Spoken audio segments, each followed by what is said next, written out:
Good afternoon, Tim. Afternoon. How you doing? Good. Thanks for doing this. Yeah. So the format I like to do it with is it's an oral biography of someone's life, Okay.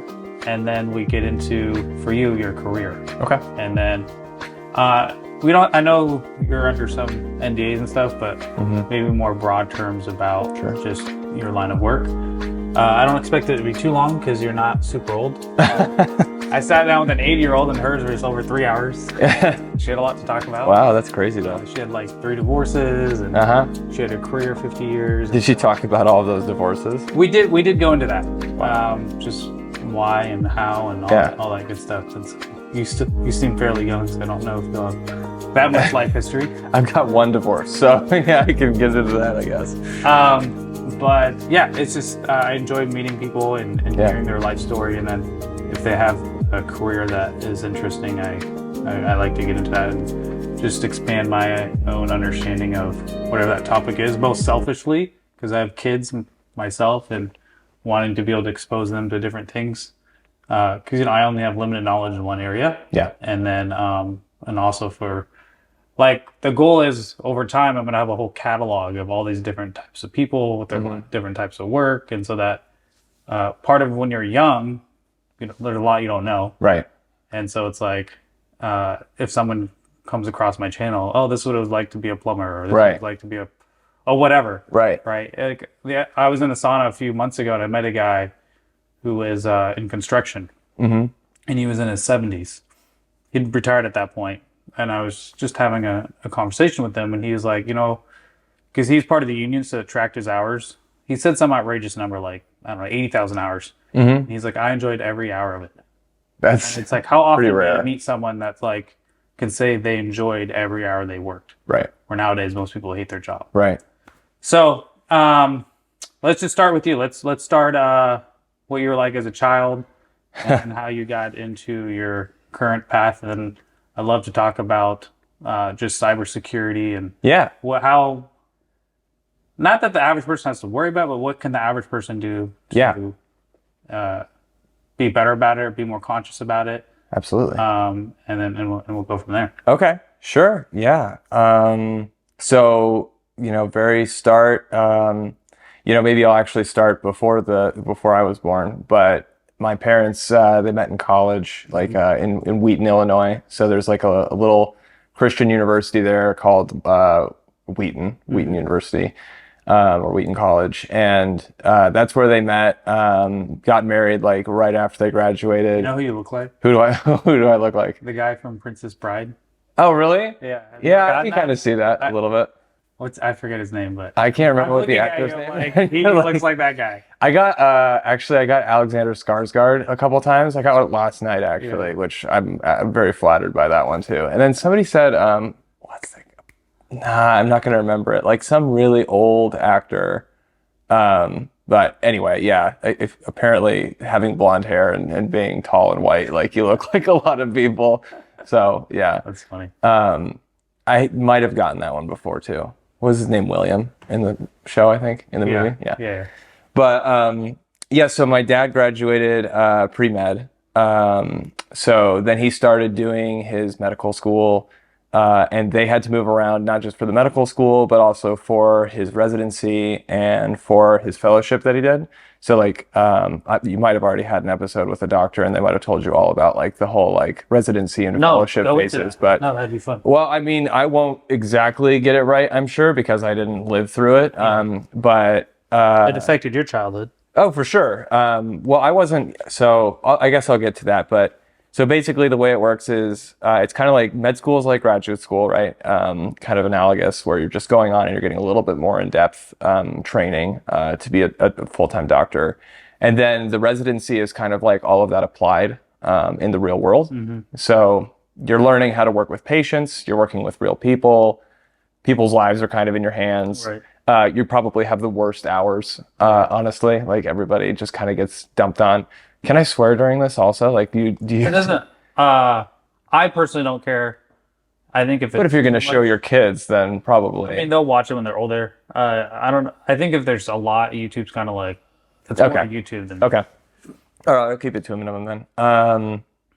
but so basically, yeah, you just have like a pretty rough job, I think, when you're in a residency. And so he moved both for medical school and for his residency. And then optionally, You weren't around at that point. I wasn't around. They were moving from like Chicago to, oh man, where did they go? They wound up in Iowa. They were in Iowa, I think, for his residency. And then they moved to Omaha, Nebraska for his Do you fellowship. know, how are they getting these jobs? Is it someone else directing them? Like, hey, you should go there. Good question. I don't know because I know they do move a lot, but I'm like, do they have some say in this, or like, hey, there's an opening, go get it? I think it's kind of like more of an opening thing. I think with the number of positions that are available in the country, like you could probably get just about anywhere that you wanted to go. Yeah. It's not like the military where you Right. have a wish list and then they ignore it, right? It's more, I think it's like if you want to go somewhere, you can probably go there. Yeah. Although if that were true, not to offend any Iowans that might be watching, Yeah. but like why would you go Go there? why would you go to Iowa or Nebraska for that matter? But so yeah, he did his residency in Iowa and then he did fellowship, which is I think a little bit more like professional business side oriented. So maybe you work with like a private group of doctors, and they kind of give you the ins and outs of running a private practice. So he decided to do that, the fellowship in Omaha, Nebraska, which is where I came along. So how old do you think was he at that point? He had to have been probably 30, 31, 32, somewhere in there, early 30s.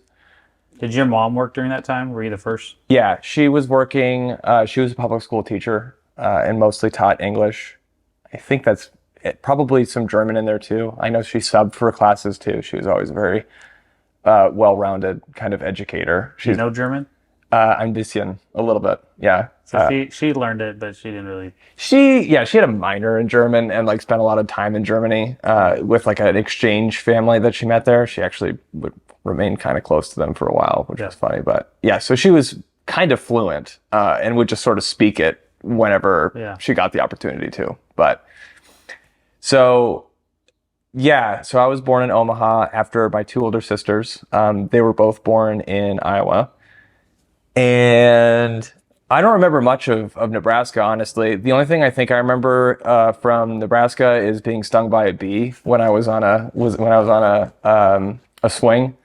But I was only in Omaha until I was 6 months. Okay. So not a lot there. Mostly just remember getting stung by a bee. And that might even be something I made up. Yeah. I don't know. It's just I'm like usually not remembering stuff before you're. not usually, no.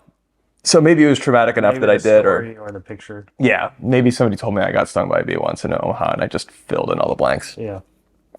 So, which is riveting, obviously. Like nobody who gets stung by a bee when they're that young. So when I was about 6 months, we moved to Grand Junction, Colorado, which is on the western side of Colorado. It's probably like an hour-ish from Moab, Utah, which a lot more people might be familiar with. But that's where it's close to like the Arches and Zion and all that stuff. Never went to Moab a single time in my entire life, by the way. Like within an hour of it, it's a destination for so many people, but I never went. That's funny. Yeah. So I basically grew up in Grand Junction, Colorado, though. So no memories of Omaha or anything like that.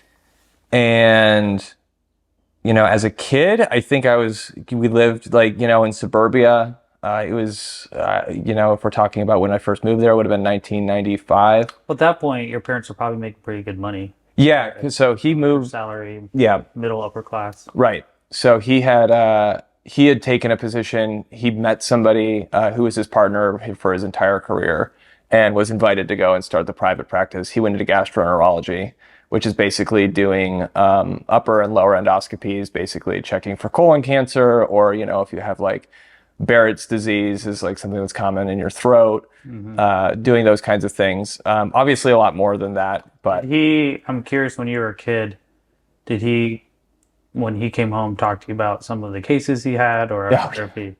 Yeah, in really gross detail. Yeah. Dinner time conversation, like poop in general, was not off limits at all. Like there was a lot of talk about people's, bowel movements and like, the I'm prep curious, that they do. because he saw the diseases caused by people's lifestyle. If your dad was generally a fit and active guy, if he personally was like, you know what, I'm going to be more conscientious about what I do and eat, or Yeah, not really, he wasn't unfit. Like nobody was unhealthy. My mom was a really good cook and generally cooked healthy food, but like kind of Americanized food. So, she wasn't just like the sort of like meat and potatoes, like standard line chef, yeah. but she would take, I think she took a lot of things from Italian cooking, French cooking, and also Spanish cooking, but usually it was sort of like salt heavy How or much like older were your oil sisters heavy. to you? Uh, the next oldest is 2 years older, and then the oldest is 3 years Was older. it like having three moms? No, They just ignored you? they mostly just ignored me or they tortured me. They would like pass me in the hallway and slap me on the back of the head. Like for the longest time, I'd pass them. After they'd stop doing that, I'd flinch every single time I'd pass So them. my sister, I think she has three girls, four girls, and then a boy. Yeah, And it's like, man, he has five women over him, yeah, just yeah. telling him what to do. And so were they all older? All of Yeah. the girls, yeah. I feel like when you get like there's a critical mass of older sisters that you have to have before one of them starts acting motherly. Yeah. Two is not enough. That's funny. They just they largely ignored me or found me just super annoying. So And maybe we'll ask this question a little later, but I have this working philosophy. I have kids, so I have three boys and a girl. yeah. And I have friends who, a lot of them will have only one gender.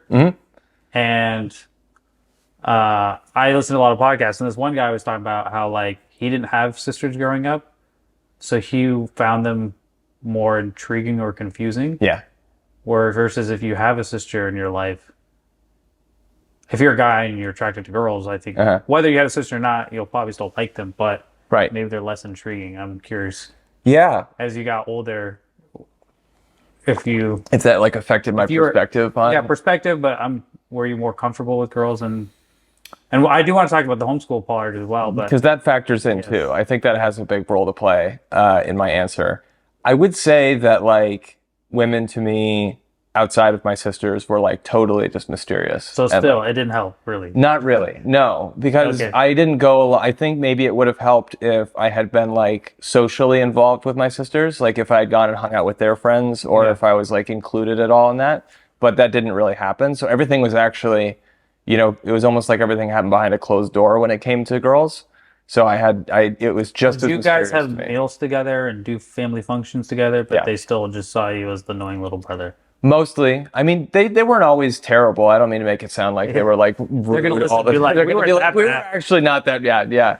Like I played with them and like, especially when we were younger, we did like all the, pretending to be dogs and Yeah. crawling around on the ground. But And even like, so my oldest is 11 and he has a sister that's 8.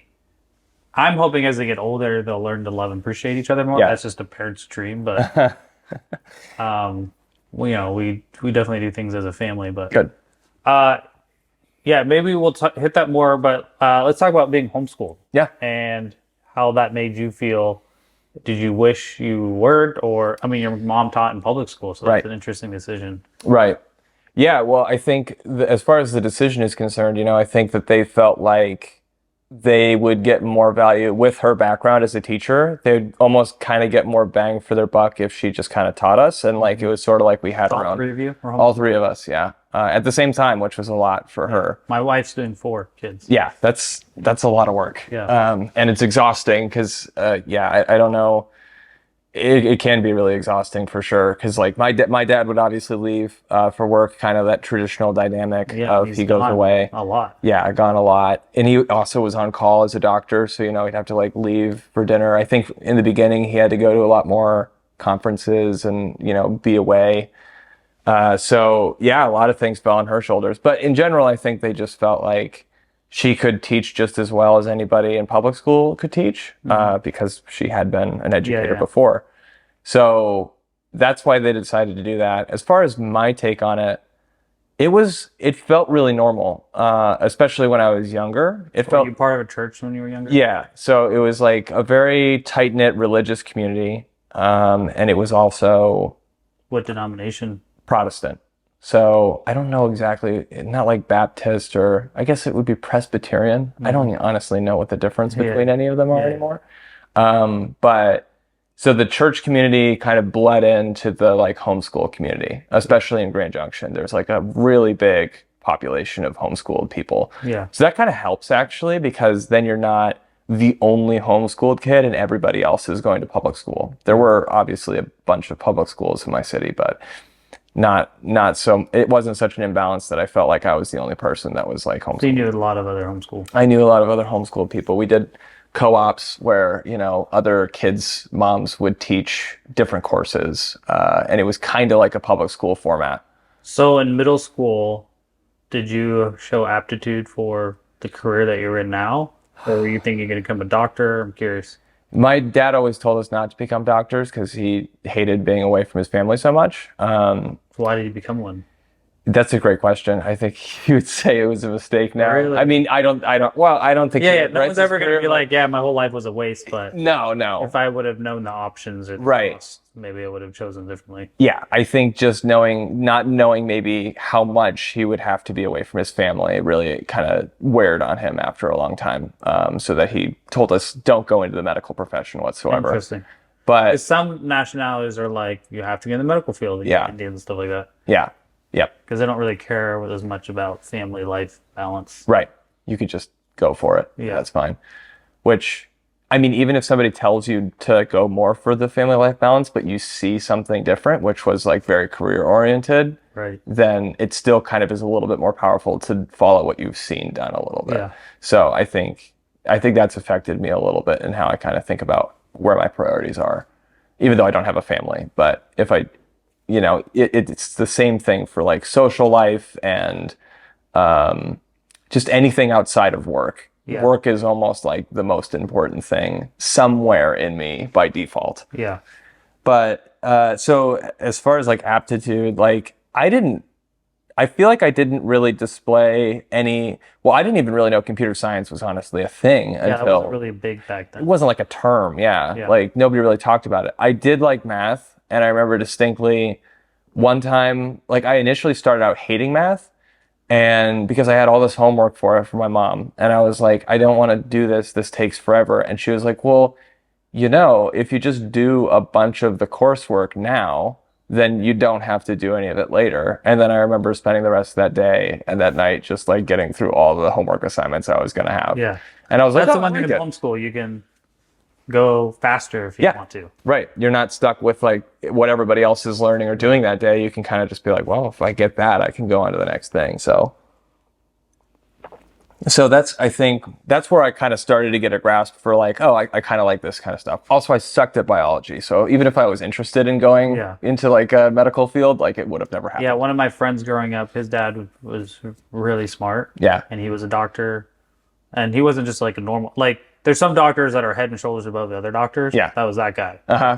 They make TV shows about him. Uh-huh. So as this... Wait, they did? They literally made TV shows? Meaning like, he's a guy, when you think of a TV show, like Yeah. the guy that runs the hospital that everyone loves, all that, you know, he's that guy. Right. And as the son, he wanted to be like that. But sometimes when your dad is so really good at something, it's really hard for the son if he doesn't have that aptitude or the skill. Yeah. And so I saw him in his young adult life trying to be that guy. But he had set the bar so high that his son was just like, the dude couldn't even become a nurse. Yeah. It's like, dude, you don't have the skill. I'm sorry. Yeah. Right? It'd be like LeBron James' son. I mean, Exactly. the NBA is dealing with that now where it's like, he's just not as good. Right. Right? Right. LeBron won't flat out say that. Yeah. But everyone knows it. Yeah. And it's like, the dude shouldn't even have a chance at the NBA. Yeah. If you look at his first year in college. Right. Like 3 points. Yeah. It's like half assist, half rebound. Like, it's like his career was almost already over at that point. Like, but because he's LeBron's kid, they're like, oh, let's give him a chance. You know? Give him a shot. Yeah. So, but in your high school years, it's cool that your dad didn't put that pressure on you to be like, hey, No. you need to do this.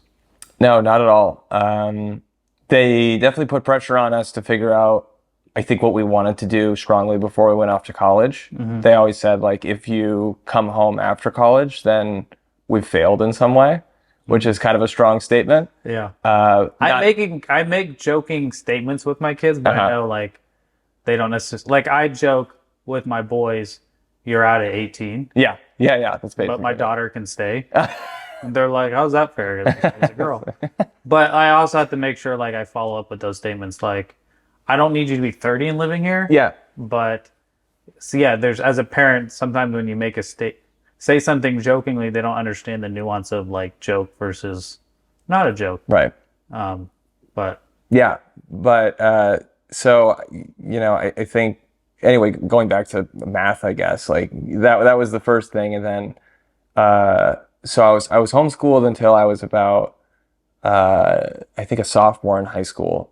And then I started taking classes at my local university and public high school, and also working with my dad. So that's cool because like one of the again, my kids are homeschooled. One of the downsides of homeschool is you aren't able to compare yourself to peers. Right. Right. So like I went to basically private school my whole life. Yeah. And so when you're in private school, you can kind of not as like I'm better than you, but you can just kind of see like here's the smart kids, here's Right. the smart kids. Where do I fit in that? Right. And when you're homeschooled, you don't know. Yeah, it's a little bit harder. You don't There's know. a smaller pool. Yeah, for you sure. don't know if where you're at is average, above average, below average. Yeah. So we do have our kids take like an annual test at the end of the year, Yeah. which helps. But that's only one test they get throughout the whole year. Right. Versus when you're hanging out with kids your age all the time. You know who got see. B's and C's and But D's. another statement I make against public or private school is when you get a bunch of dumb kids together, they get smarter or dumber. Uh-huh. They're not going to get smarter collectively. Mm. You're going to act whoever is the dumbest, especially when you get like a bunch of 6-year-olds together. Yeah. They're acting smarter. Like this past year, I put he was going into, I think he did 6th grade football. Uh-huh. And so he was on a flag football team. And then, his little brother, didn't want to play, but he got a 10-day contract to play with these. So it was a bunch of like 9-year-olds. Okay. And so he went to go to their practice, and afterwards he came back and he's like, "Those kids are fools." Because when he doesn't hang out with kids that age that often. Because when he's hanging out with me, he's hanging out with older adults. Right. And when we play, we just go play. We're not like picking our nose. We're not doing silly things. Like we're there to be serious and have fun. Yeah. So it was just funny because him seeing that was like, I was like, yeah, that's what we're saving you from. Yeah. You don't have to hang out with dumb kids because he was annoyed at how pointless practice was because most of the time none of the kids were actually paying attention. Yeah. Being involved. So it's like I'm not going to tell someone don't or do homeschool. Just there's pros and cons to that. Yeah. But the one thing you do miss out on is you're not able to compare yourself to your peers. But it sounds like you actually got that a little older. A little bit, yeah, and definitely older. I think I had a good awareness. I don't know what my mom did like. We also had standardized tests, so obviously there's the big ones you take at the end, like the SAT and the ACT, and then you can really measure yourself. But that's cool how in high school your parents were like, "Oh, okay, you can go." Yeah, I think I got to a certain point where Did you do that with your sisters as well? Yeah, they did, and I think around the same time too, like the same age as me. Like they kind of just said, like after sophomore year, you're going to go to like public school for some classes. I did like all three though. Like I had some classes at the university, and then I had some classes at public school, and then I had some classes at home, and then I was also working with my dad as like a tech, which was like super fun and also gross. But so once I got there though, it was kind of a little bit like what you're talking about with your kid. I didn't feel like everybody was dumb necessarily. I just didn't really understand. It seemed like different work ethic. Yeah, it just seemed like I don't think people were dumb. I think it was more that like it wasn't as cool to be smart. So like when you're homeschooled and you're kind of in isolation, like there's not as much to sort of get satisfaction from like socially. So you kind of like focus on like, how can I be better at what I'm doing? What's in front of me? And I'm definitely not saying that like it's worth the trade-off, like the social exposure versus the. Did you play sports growing up? I did, yeah. We had a basketball team that was awful. Everybody was so bad. I mean, see, that's where it's like I don't even know if it's worth it because my kid's in the Y, and he was the best kid, and it's like some of the parents who had their kids out there, it's like why are you wasting all this time, man? Yeah. Just don't even do it. Like, there's a game where my boys were on the same team. Yeah. And they only had 2 other players show up. So it was 4 against their old team. There's some drama there, but they left their old team.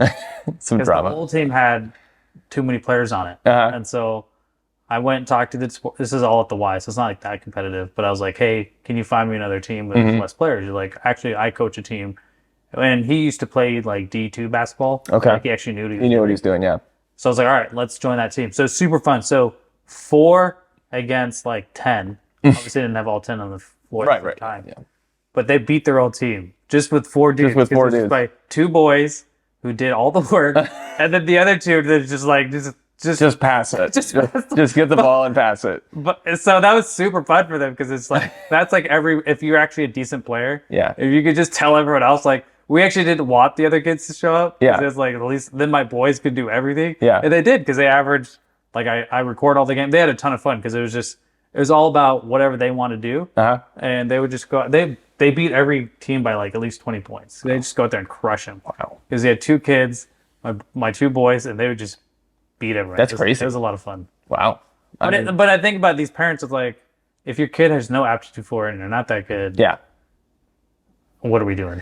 I mean, but that honestly, I think for me, like one of the biggest things for sports was just like more interaction with other people, though. I mean, like it wasn't like I didn't get any better at basketball. Like I never got any better. Like I got taller, and like that was about it. Yeah, like, yeah. And I never took sports that seriously. I think I would have taken like soccer more seriously, but there was no like homeschool soccer league. Like there's not enough people. Basically, you couldn't like struggle to get like 8 people on a basketball team. So. Yeah, it was good for that reason, for the social aspect, but definitely not very competitive at all. So, but once I got to public school, like I said, like it seemed like there was a different attitude about education than I was used to, and I was also I wasn't bullied at all at high school, but I was largely just sort of like ignored. And I think that was partially because I was only there for a couple of classes. Right. And I was coming in halfway through high school in a town where everybody already knew each other. So it's like, I don't know who this guy is. It did, mostly just because like I wanted to party more. Like I wanted to be invited to a party. I wanted to go to parties. And like you can imagine the homeschool parties were not exactly Project X, I guess. And so it did bother me, but it made me more focused, I think, on the idea of like, once I leave, I'm gone. Like I can start fresh when I get into college and do all the social building and stuff there. But right now I need to focus on like building up that like academic background so that I can get into the college that I want to go to. And so that I can hopefully succeed after college. So, pivotal question or pivotal moment in a lot of people's lives is when they are leaving the home. Mm-hmm. So when you were 18, did you know what you wanted to get into at that point? No. Or you just knew you wanted to go to college? So I knew where I wanted to go to college, but I didn't necessarily want to I went to this college called Westmont College in Santa Barbara, California. And I went there partially because, again, I was still pretty religious at that point, and it's one of the top 2 like Christian colleges in the country. So it was kind of like it's called Westmont, not West Point, but Westmont. Yeah. So what's the other one? The other one is Wheaton, which is the one that my parents met at, which is also where my oldest sister went, and then the middle sister went to Westmont College. So I was a little bit closer with my middle sister, so it was almost kind of like already set up that I was going to go to Westmont, not Wheaton. Well, there's a lot of other, like Cedarville, Liberty. Yeah, and like even Seattle Pacific is a big one too, that I considered but never actually went to look at. But in high school, but when I graduated high school, I knew I actually wanted to go into physics. That's what I kind of switched to from math. So I got to go to that public school and took a really good like class from probably one of my favorite teachers ever. His name was Mr. Hicks, and he was the physics teacher. Yeah, if you have a really good teacher in some topic, that can really set that kid's future. Yeah. And it was like taking all the math stuff that I kind of felt comfortable with, and then was like, oh, this is how it like makes sense in the world. Like everything that you're experiencing right now can basically be explained by this physics class that you're taking. Yeah. And that was crazy to me and really interesting. And so that's what I had in my mind when I left. And of course, you know, Westmont had like a physics department and like a really good science department and everything. Not like a big university. There were no like hadron colliders or anything like any major facilities or anything. But they had really good faculty, and it was. But again, mostly the reason I went there is because my sister was going there, and I thought, you know, maybe I could meet some of her friends or you know, it just, when I visited her, I had a really good time just kind of going out and being in California. And yeah, number two is that it was in California, not in Chicago or not in Illinois. Yeah. A little bit more sunny, a little bit more fun. Yeah, it's felt like I pretty could. far away from where you grew up. Yeah, totally different. And I just felt like I could see myself being like taking on a California persona. Like that was like sexy to me and exciting and seemed like a fun thing to do. Just kind of not recapping, but like if you had your own kids, how would you do things differently for them than you would with your upbringing? Would you do the homeschool for them like you had it, or would you be like, nah, I want to put them in school? It's a good question. And I've thought about it before. And the answer is like, I think it completely comes down. So up front, I would not be capable of teaching my kids, right? So yeah, I don't. My wife does most of the teaching on me. Right. So then it totally depends on whoever I'm married to, right? Yeah. Because at that point, you know, I wouldn't be like, okay, I'm not really that into like those, like any traditional gender roles where it would be like, I'm going to be the one that's the breadwinner and therefore you're going to be the one that's going to teach our kids at home because, I need to go to work and I also don't want them to go to public school. Yeah. So I think if I met somebody that was like, hey, I love to teach people things, I love kids, and I have the energy to do this, I don't think I'd be opposed to it whatsoever. So you're not, some people who are homeschooled, I will never do that to my kids. So you seem to be more practical about it. Like, yeah, hey, if the person I marry is all about it, cool. If not, then that's okay too. If they have the skill set to do it and they have the desire to do it, and I mean, I feel like there's a lot of factors because just like there is with public school, it's sort of like, okay, if I were in a district that didn't have great public schools, because that's something that's like really well known when you move to an area, and that's a priority for you to know. If my partner was able and willing to teach them, and if there were the other community resources around like doing homeschool, and I felt like I could get my kids the exposure that they need to be successful and happy and not total weirdos, because like, let's be frank, like I think there's that stereotype for a reason that homeschoolers are super weird. And that, it does happen. So if all of those things fell into line, I wouldn't be opposed to it at all. But if they didn't, then I also wouldn't have a problem with public school. Yeah, I mean, growing up, you could always point out who the homeschooler was. Mm-hmm. If you met my kids, again, I'm biased. I think most people wouldn't know.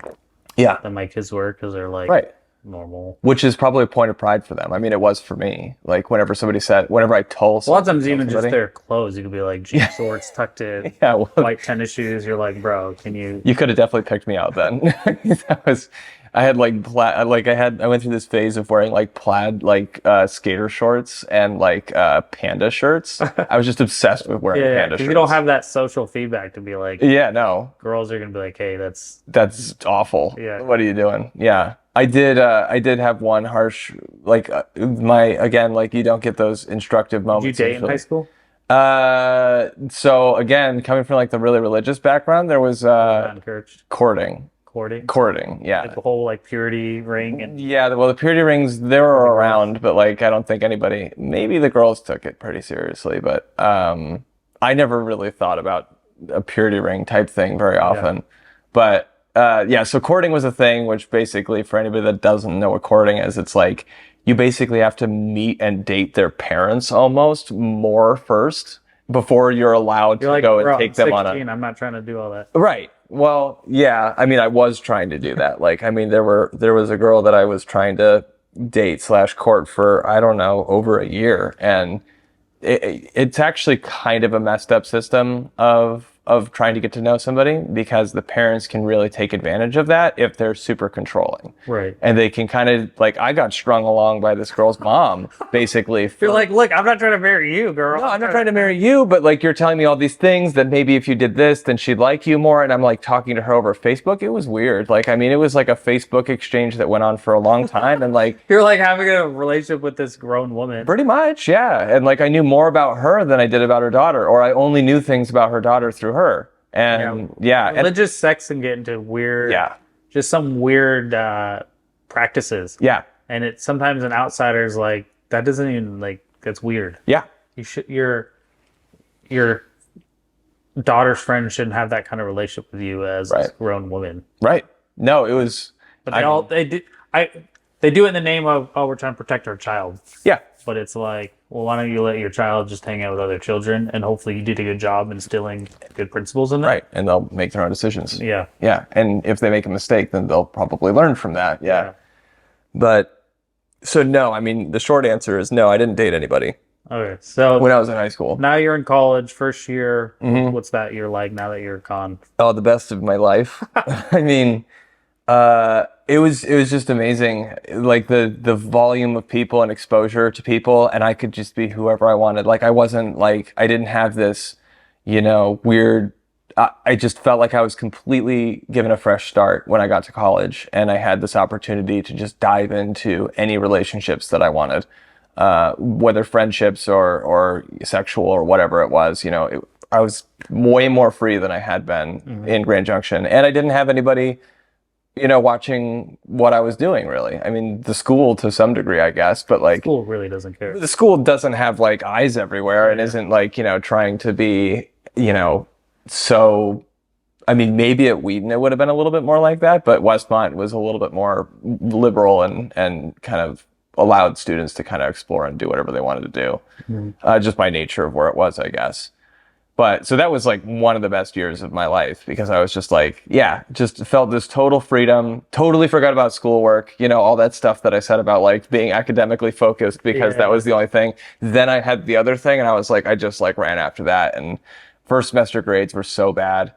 And I called my mom about it and I was like, yeah, this is what I got. And, it was like C, C, C, B. And she was like, you can't be doing that. Like you have a scholarship and you're going to lose that. And it was just, a whole reality check at that point. But I had just gotten super into making a lot of friends and meeting as many people as possible. And that was my priority at that point. Yeah. Me hearing you say that, for me as a parent, I want to make sure, I give my kids opportunity to do that now, but even as they get closer to late teens. Yeah. So that it's not such a, just like, go from 0 to 100. Yeah. Right. Because I've seen a lot of missionary kids or kids that were in a really religious group. Once they have an opportunity to get out, they go like, because they haven't ever experienced that kind of freedom, they go so far to the extreme that it's like, it sounds like you probably found your way again, but for them, it can be almost too much. So it's like, how as a parent can I foster that between age 15 through 17? Yeah. So that when they're 18, it's like, I've had the opportunity to experience this kind of stuff. Right. Did you get into drugs and alcohol at that age? No, I mean, so the funny thing is, hopefully at a Christian school, they're limiting that, but yeah, I definitely not drugs, but alcohol, like my parents had always actually had a fairly, I don't know, progressive is the right word for it, but like at the dinner table when we were with them, like they didn't care when I was like 15 or 16 years old if I had like a glass of wine or two with them. Because some kids, they get to college and they just go crazy with it. Right. So I was already familiar with alcohol by the time I got to college, which is not to say that I didn't drink more than I should have on various occasions at when I got to college, but actually that was like how I met a lot of my friends was like, hey, let's go buy a bottle of vodka and like go to the beach. And yeah, one thing I'm still trying to explore and understand these podcasts is why our society celebrates alcohol so much. It's so outrageous. Like I was talking to this kid at the Y, I think it was his second year of college, and I was like, how many of your friends drink alcohol? He's like 99.9% of them. Yeah. And it's not a healthy amount, it's an outrageous amount. And it's like, at this point, science tells us there's zero health benefits to it. Yeah. So why is a society that we almost celebrate it? I feel like it's a lot of, the easy answer is it's just like the movies that you watched when you were growing up, the things that were romanticized in like songs and like all forms of different culture. Like, I mean, like getting really drunk with your friends in college specifically is like such a cornerstone like event. Yeah. For me, alcohol's never been a vice, so I've never been drunk. Yeah. I was in the Army. Obviously getting drunk there was a big thing. For me, because I was an athlete when I was young, and I can still consider myself like a athlete of life. Alcohol, just I know, is not going to help my performance. No. But it's just as a society, it's almost celebrated. Like you said, Yeah. there's movies and all this other stuff, but it's like, but it has zero health benefits. Right. Zero. No. It's not even zero. It's negative. Yeah. Right. Yeah. So if it was just like Yeah.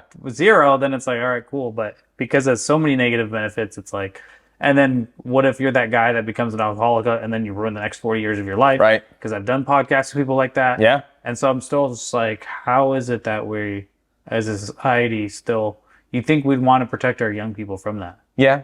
You'd think so, but it feels like a sort of like an unbreakable tide of like momentum that just drives people towards like, I mean, but some people don't too. I mean, some people do get to college. Not everyone becomes addicted to it. I get that, but Well, not even addicted, but like, I knew lots of people in college that, I mean, and part of that is going to a Christian college probably, where there was like a very safe spot for people that didn't want to like, you didn't have to fit in, like you didn't have to drink to fit in. yeah, at hopefully at a Westmont. Christian college, Right.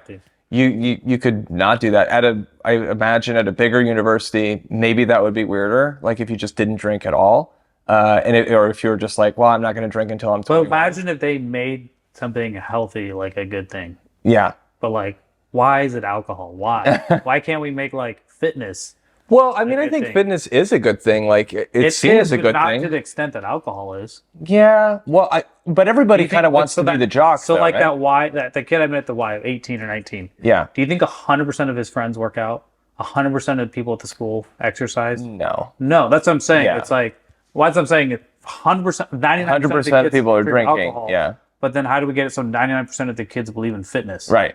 Right. Right? Some people do if you're an athlete.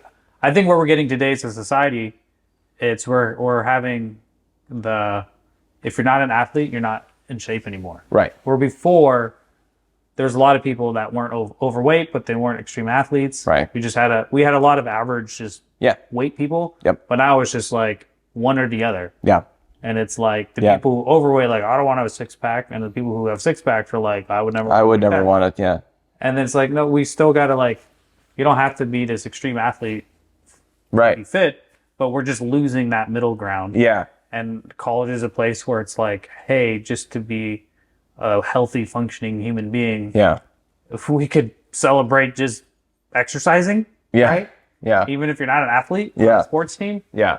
But instead, anyways, You could title a lot of podcast episodes "Losing the Middle Ground." yeah, About all kinds of different topics, honestly. yeah, Yeah, I would say, I think the easiest answer also is that being an athlete takes some effort.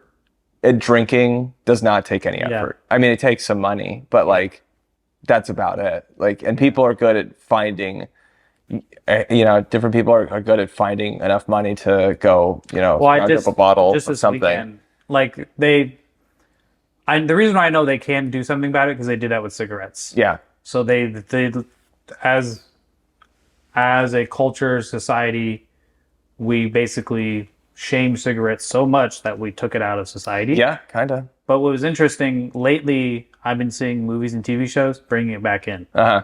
Like I was watching Jessica Alba just came out the movie the other day. Jessica Alba? Yeah, Oh. Didn't know she was still making movies. she is. Music. But she was just out. There was a movie she was in. It came out on Netflix on Friday, so I watched it. Okay. And she's smoking cigarettes in Uh-huh. it. And it's like, she of all people who has kids, Yeah. is a mom. Yeah.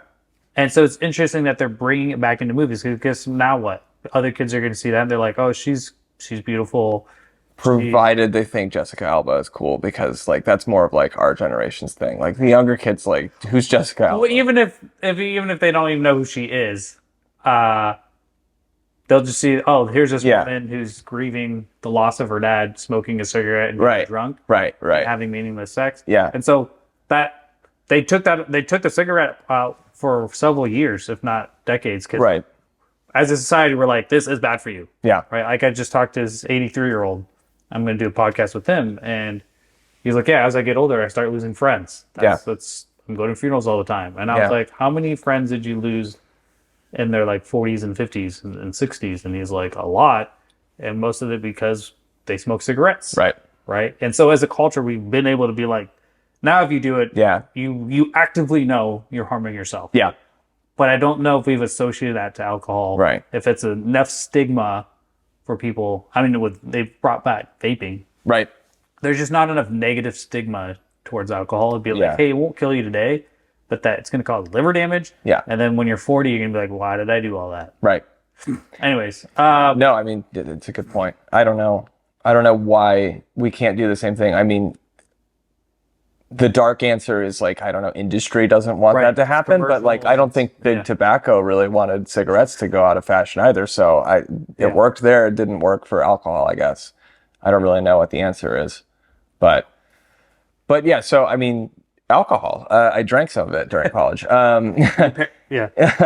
So now you're sophomore, juniors. Did you get things back on track with your academics? Yeah, I did. I think after that first semester, my mom put the fear of God back into me and was like, not literally. I was kind of losing that the whole time. But yeah, I just kind of got a little bit more focused. I think maybe there was a little bit of overstimulation that happened when I first got there, and I was just like, I just want to meet all these people. Once I kind of got through the first semester and I felt like I had a core group of people and it became a little bit more reliable and routine that I had people that I could see every day and have a good time with. A semester is a relatively short period of time to get that out of your system. It Some is. people, it's years or decades. For you, it was at least one semester. Well, I'm not saying that I wasn't. I mean, just wait till I get to my senior year. But I think there was a little bit more of like, okay, I can't totally just like flub all of this. And like, I did still have a voice in the back of my head that was like, okay, but you need to graduate knowing more than you did when you came in and like set yourself up well for what's going to come next. And that voice kind of like faded in and out, I would say, as college went on. So some semesters I'd be a lot stronger. And I'm curious what your relationship with your dad was, late teens, early 20s. Yeah. Did he have any type of, would you ever call him for advice? No. Zero. Because that's what I hope with my kid is I hope that I do a good enough job when they're still with me so that they no longer have to be with me. Mm-hmm. They still see me as someone that they can rely on for advice. Right. Not for me to tell them what to do, but be like, hey, Dad, I want to be their friend. Right. Absolutely. And I think making that transition to friends. So I would say my dad and my mom and myself have all made that transition into they're my friends now more than my parents. You didn't do that in your early 20s. No. In my early 20s and like late teens, there were a lot of things going on because like for one, like I said, I was losing my religion. I was pretty skeptical about Christianity in general, even when I went to college. So and a lot of their advice I perceived at the time, probably because in fact it was that way to some degree. A lot of the advice that they would give me was based off of like the Bible. A lot of their advice was biblical in nature.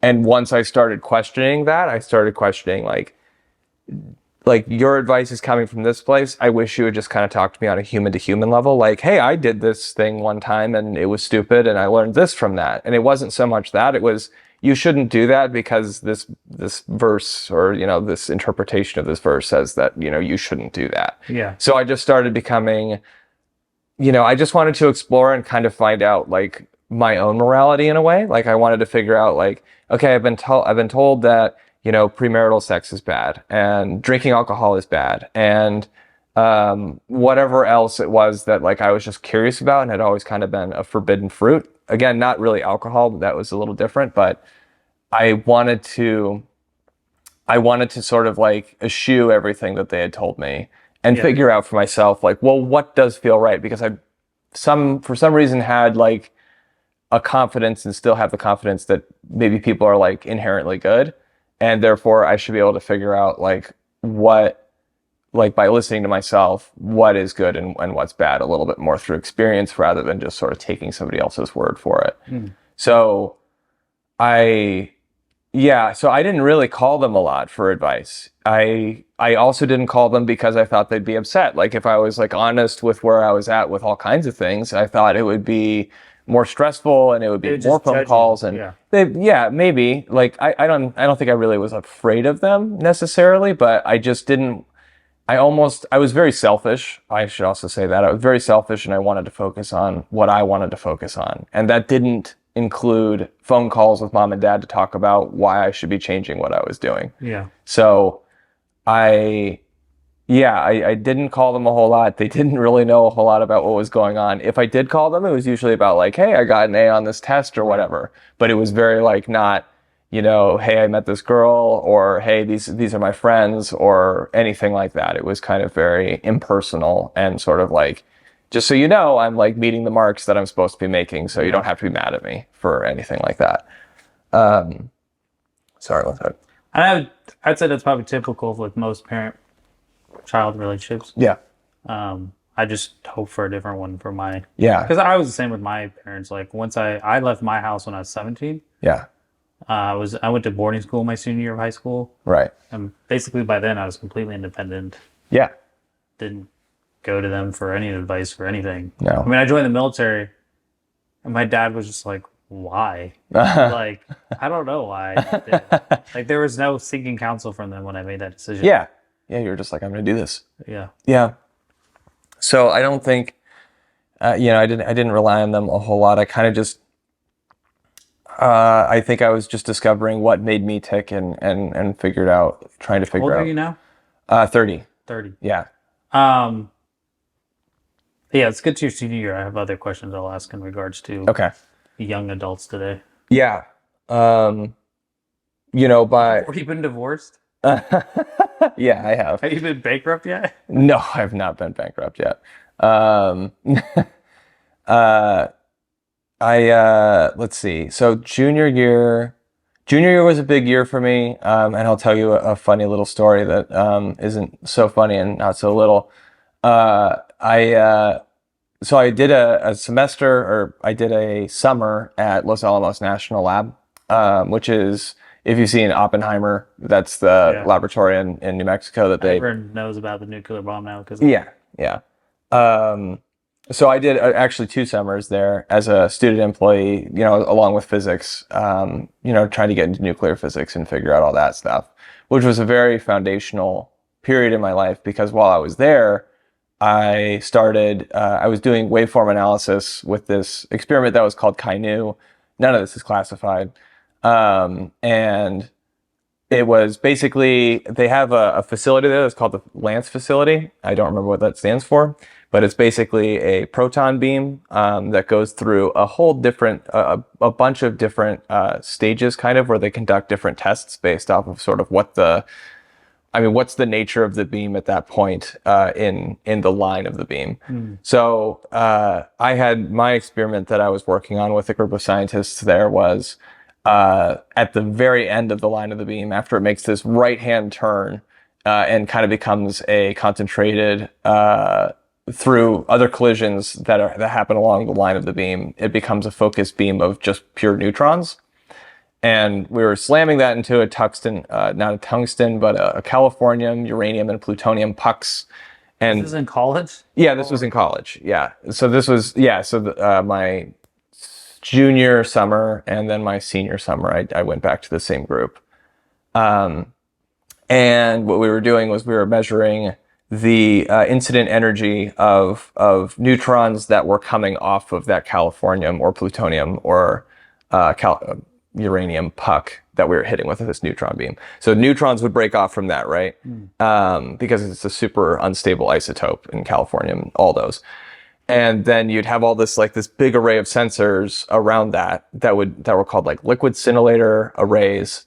And that would cause a photon cascade, which would then be measured as an electrical signal on the backplane of those. What were they trying to determine out of this experiment? That's a great question. I don't know. Or they were just like, it's like when 2 dudes are drunk, they're like, let's try that. Yeah, let's try that and see what's happening. Yeah. And you're like, for what purpose? I mean, I think you get an idea of like the distribution or maybe the physical properties of the material that you're sort of like, it's almost, this is speculation because I never asked or they never told me, but like, you kind of get like almost like a 3D image of how things react when an isotope is bombarded with neutrons.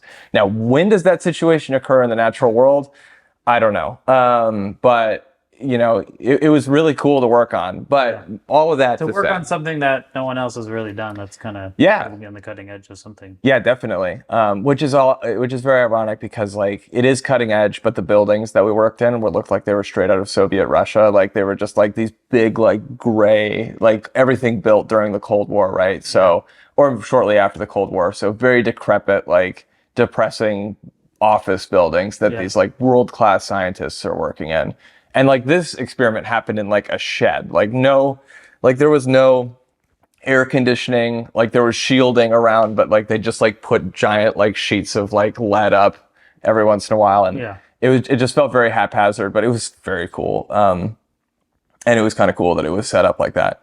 But as I was doing that, so first, intern job is you have to set up all the cables that connect all of those sensors to some sort of firmware that's going to collect and analyze what those waveforms look like. And then I got to actually do write some macros essentially in C to create that waveform analysis software that they were working with or that they were working on. So that was really fun. But that taught me that I really liked computer science because, like I said, I didn't even know why they were doing that experiment. Did you have coding experience at that point? I had taken I think I'd taken like a 2 credit, so basically half a class, right, on C++ coding at that point, just before I went for that summer. So that was the only experience I had had at that point. And then all of it was otherwise just kind of hands-on. It wasn't very complicated stuff. It sounds fancy, but it was like very low level. Like you kind of, anybody could kind of do it. Yeah. And then a little bit of Python too. But that was like my favorite part, was like the writing those macros, writing those Python scripts to just like parse a file. I was like, this is so much fun. Like I love this so much more than even like learning about the physics behind the experiment I'm doing. And I think that kind of coincided with the fact that I had kind of, once we got past modern physics, which is kind of like the theory of relativity and kind of special relativity stuff, I found super interesting conceptually, and then got into the super, super technical stuff like quantum physics or... I try to think about that for like a second, and then I'm like, okay, I'm done. Yeah. Like you watch and movies help you shape ideas, right? And so you watch like the Ant-Man stuff. It's like how it's super small, and you're just like, and then you hear them talk about the universe and how like anytime you like try to think about it for more than like for me, it's like I like to go back to just Yeah. You can go crazy if you're not in a headspace. Definitely. Yeah, definitely. But anyway, all that to say is I really liked the conceptual stuff, and I was good at it because it was interesting. But once we got into the not just higher level math, but sometimes really tedious stuff. Basically, if you ask me to find like an eigenvector and an eigenvalue for something, I'm gonna vomit. Like it just like really tedious, boring math. That's very complicated. That's my opinion. Some people are obviously fascinated with that, but they're smarter than I am. But that was around the same time. So I was learning that and not as interested in it. And then I was like starting to do some more coding stuff, and I was like, this is great. So it was sort of a very smooth transition into, oh, okay, this is kind of what I want to go towards a little bit more. So anyway, just all that to say that, junior and senior year, my mind started to change a little bit about what I wanted to do. And I owe a lot of that to those couple of summers and that hands-on experience and just kind of figuring out that I liked the nature of computer science a little bit more. Yeah, one thing as we think about college today, there's the big debate on, is college worth it right now? And it's like, college is worth it if you're actually exploring, you're actually discovering, you're actually going into a field that you can actually use, right? But if you're going to school and if whatever you learn in school, you can learn on Wikipedia, or you're getting some degree that literally has no practical use in real life, then I'm like, I think it is a waste. Because you think of, like, I have a bachelor's, I have 2 masters. So I feel like I can talk about it because I've been there, done that, got the paperwork. But a lot of these kids, like, I was talking to one of my tenants. She got a feminism gender studies. Maybe Uh-huh. she is. I don't know. What's her degree? She is a naval architect. That's Okay. what, or So that's practical. it's an engineering degree, but she's trying to get into UX, so that's Yeah. also pretty practical. Yeah, pretty practical. But when you're getting some of these degrees, it's like, and what's that going to do for you when you get out? Yeah, Oh, guess where she works? Starbucks. yeah, And it's like, you didn't have to go to college for that. yeah, I'm not sure what you learned in school. yeah. And so these kids come out with crippling debt, and then That's they the wonder big why problem. they can't pay their debt. Right. And then for the next 10, 15 years, they're struggling to pay that. And so for some, it's 20. Like my sister-in-law, I think she's older than 40 and she's still paying her college debt. Yeah. Yeah, that happens all the time. I mean, everybody's also kind of like half expecting student loan forgiveness to come through any day. Yeah. But and payments get deferred. Like COVID, nobody had to make any student loan payments or anything like that. So it's like, is college to me is a nuanced term now where it's like, as I did podcasts with people in their 50s and 60s, it did make sense to go to college because it was relatively cheap. Mm-hmm. It wasn't become crippling. I think even if you didn't learn that much, Yeah. it wasn't that waste of a time and money. Yeah. That it was like, I probably didn't have to go. Yeah. But then they also give them the social experience and all that other stuff. But when I look at kids today that are going to college, I think a good chunk of them don't actually need to go. Yeah. And that's where, but some of the older people I talk to, when I mention that to them, because they think back on their college years and they're like, well, that's what I want I think that's why people should go. And it's like, well, it's very different than it was Yeah. 20, 30, Totally. even 10 years ago. I mean, the cost benefit analysis is totally skewed now. Like, and there is like way more diversity within like the degree you can get. And there's so much now that you can just learn on the job or getting a certificate or all that other stuff where it's like, if you're really passionate about something, like AI, then you don't necessarily have to go to college. You just be like, I'm really passionate about this. I'll go get the certificate. And I'll go do the thing. So with my kids now, I'm on the fence on whether or not I'm going to encourage them to go to college unless they have an aptitude for something that requires it. Totally. But just to go to college for the sake of college, I think is definitely a little bit dubious. Yeah. And I have the same thought process about college too, where it's, if you want to go to college because you got out of high school and you said, yes, for sure, this is what I want to go after, and I know I can learn it here, then I think that's a great investment of time and money, is to get more experience with that. However, if they get out of high school and they're like, you know what, I'm just passionate about this thing, and then it's not necessarily something they need to go to college for, then just to get them the life experience of like something like college, but like that independence at the very least, I think my position is I would be willing to say like, okay, well, where can we get you a really good internship or apprenticeship around the country? And I will pay for your living and your food and everything so that you can just focus on learning how to live independently. Hopefully there's some kind of situation where you can have like a good like social like sphere there. Cause that is one thing that hasn't left college, is that you do get huge social exposure at college. If you take advantage of it. And that's where, like, when I think about young people today, late teens, early 20s, a lot of them aren't living life because of social media. Yeah. Right? We call Facebook social connection, but if anything, people are less actually socially No, it's connected, awful. Right? Yeah. I was in a church today, and this little kid, probably 8, 9, guess what he's doing the whole time? Just scrolling on the phone, doing stuff. And it's like, that's the one thing you and I missed. Like, Facebook came out, and so I'm 35. So Facebook came out my senior year of high school, 2005, 6. 4? Yeah, 5. And then I had it my senior year of college, or I had it my freshman year of college, but it wasn't something we spent all day on. But it was just like, oh, what's this cool thing? Yeah, it was was go like, live life. But now all these kids are living life online. Right. And it's like, you're not that connected. Sorry. No. Sure, you, like, as I got older and had kids and got married and all that stuff, I deleted all my Facebook. I have like 10 Facebook friends, because it's like, if you truly want to know me, then we'll have a friendship, but not because I can stalk you on Facebook and all the other stuff. But yeah, I look at young people today, and it's like, they're not out there living life.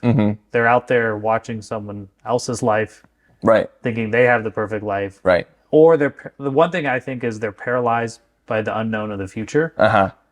and sometimes you just have to take the next step before the next 5 steps reveal themselves. Right, right. And And if you're just like watching other people take a bunch of steps for themselves and like things are turning out like good or bad for them, and then you're applying it to yourself without actually having that experience yourself, yeah, it's harder to learn from that for sure. And it's a lot more disconnected. So senior year of college, what was that like? Senior year of college, let's see, I moved off campus, again, or I think I moved You have a off. serious girlfriend at that time? No, I didn't have any serious relationships like throughout college. Okay. You know, I was meeting more women and, you know, growing up in that way, but I didn't actually have any serious relationships, no girlfriends or anything like that until like right after I graduated. But yeah, senior year was kind of like I kind of fell off big time. Like I started working at a brewery, which was awesome, and it wasn't the brewery's fault at all, but it was that I was doing something in the world, and I had this job that I loved and I was passionate about. I was working with people that I really enjoyed.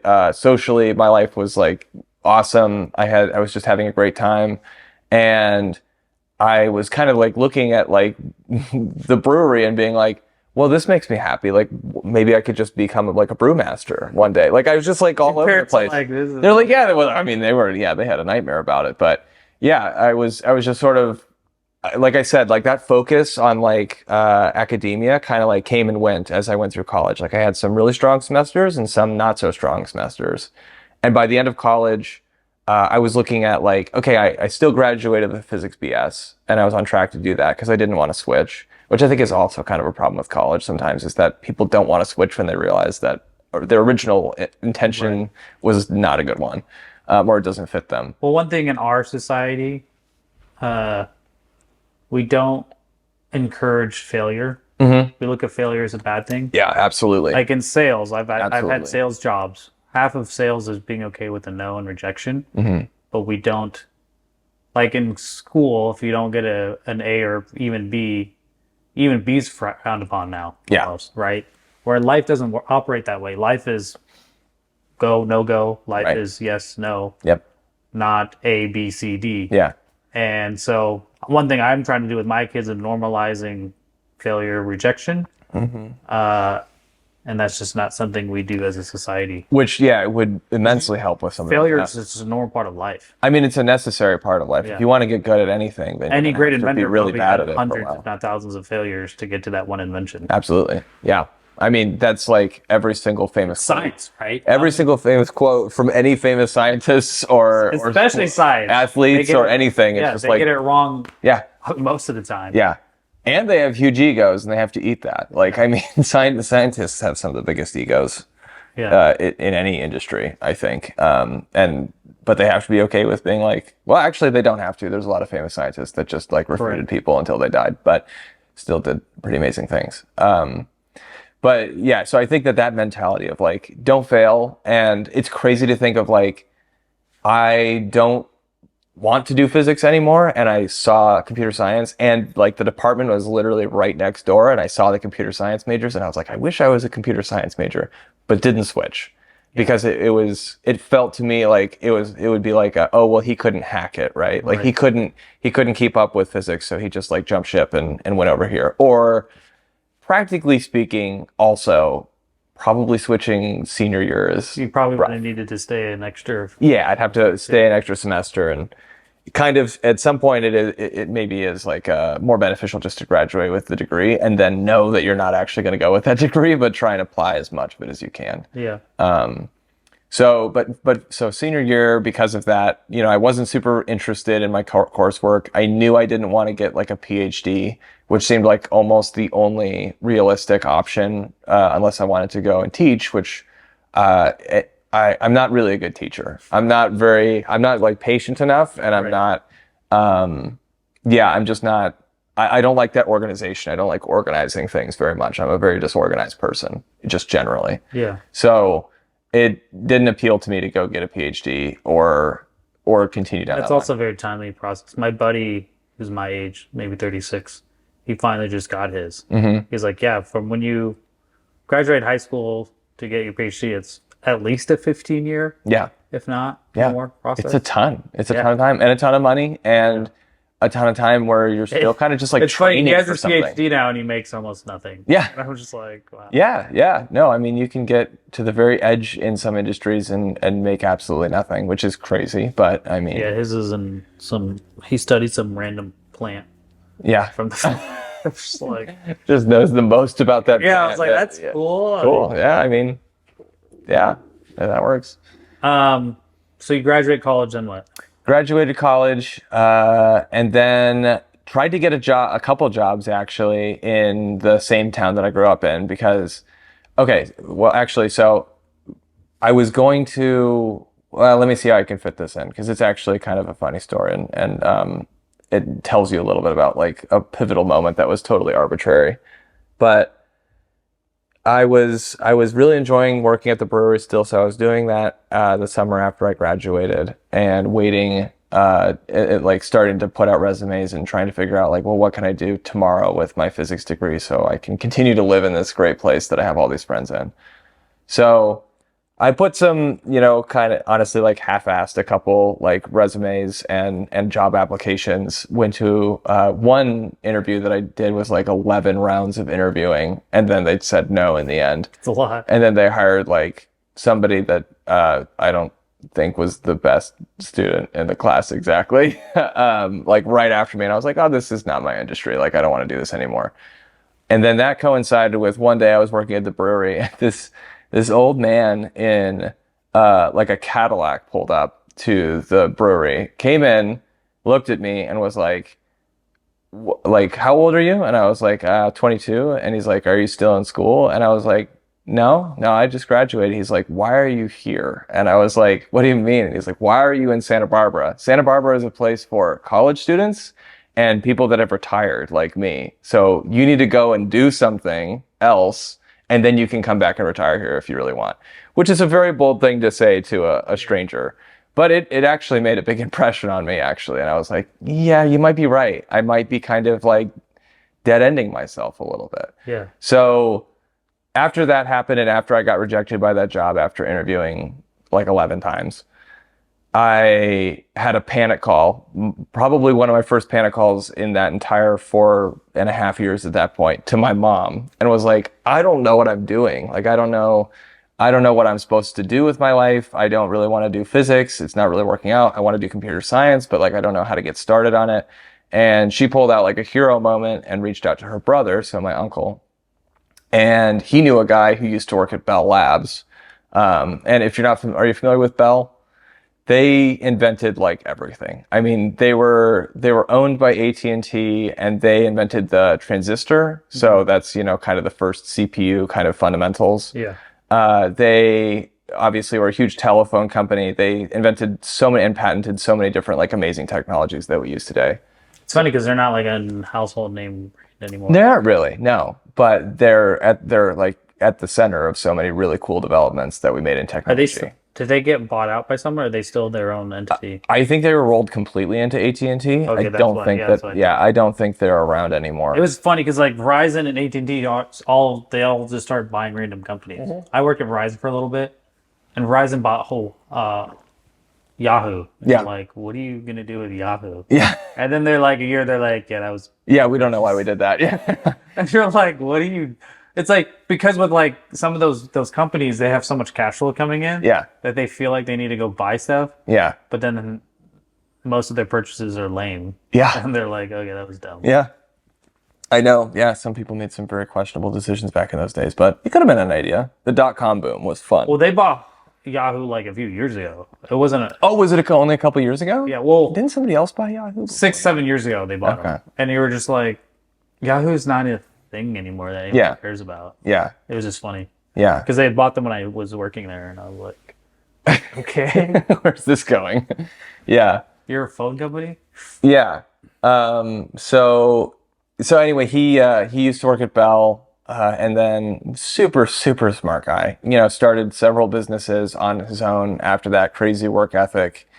So this is my uncle's friend that lived out in Raleigh, North Carolina. His name is Dave Babson. And he was like, yeah, I've taken on a couple like mentors or mentees before. So sure, like send him out and I'll just like work with him for 4 months. So I went out and basically I was out of money in Santa Barbara.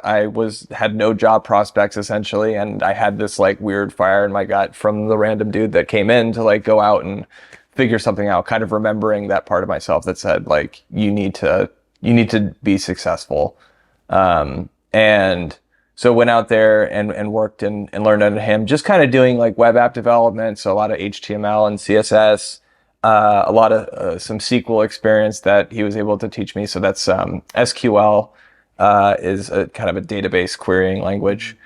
So that was really instructive, all hands on. I just kind of helped him build new features for his website and learned all the ropes. With him at his house? No, I stayed with my uncle, but my uncle lived just down the road from him. So I would just like walk over from my uncle's house every day. Almost no expenses. Yeah, no expenses really. And just lived in my uncle's basement essentially and walked over there and at least it wasn't your parents' basement. Yeah, well, at least it wasn't. Yeah, exactly. Like, I'm not going back to my parents, but I'll stay at someone else's. Exactly. I'll stay at my mom's brother. That's funny actually. I didn't think about that, but it's close. Because I joke about the guy living in their mom's proverbial basement because that's so common now. Mm-hmm.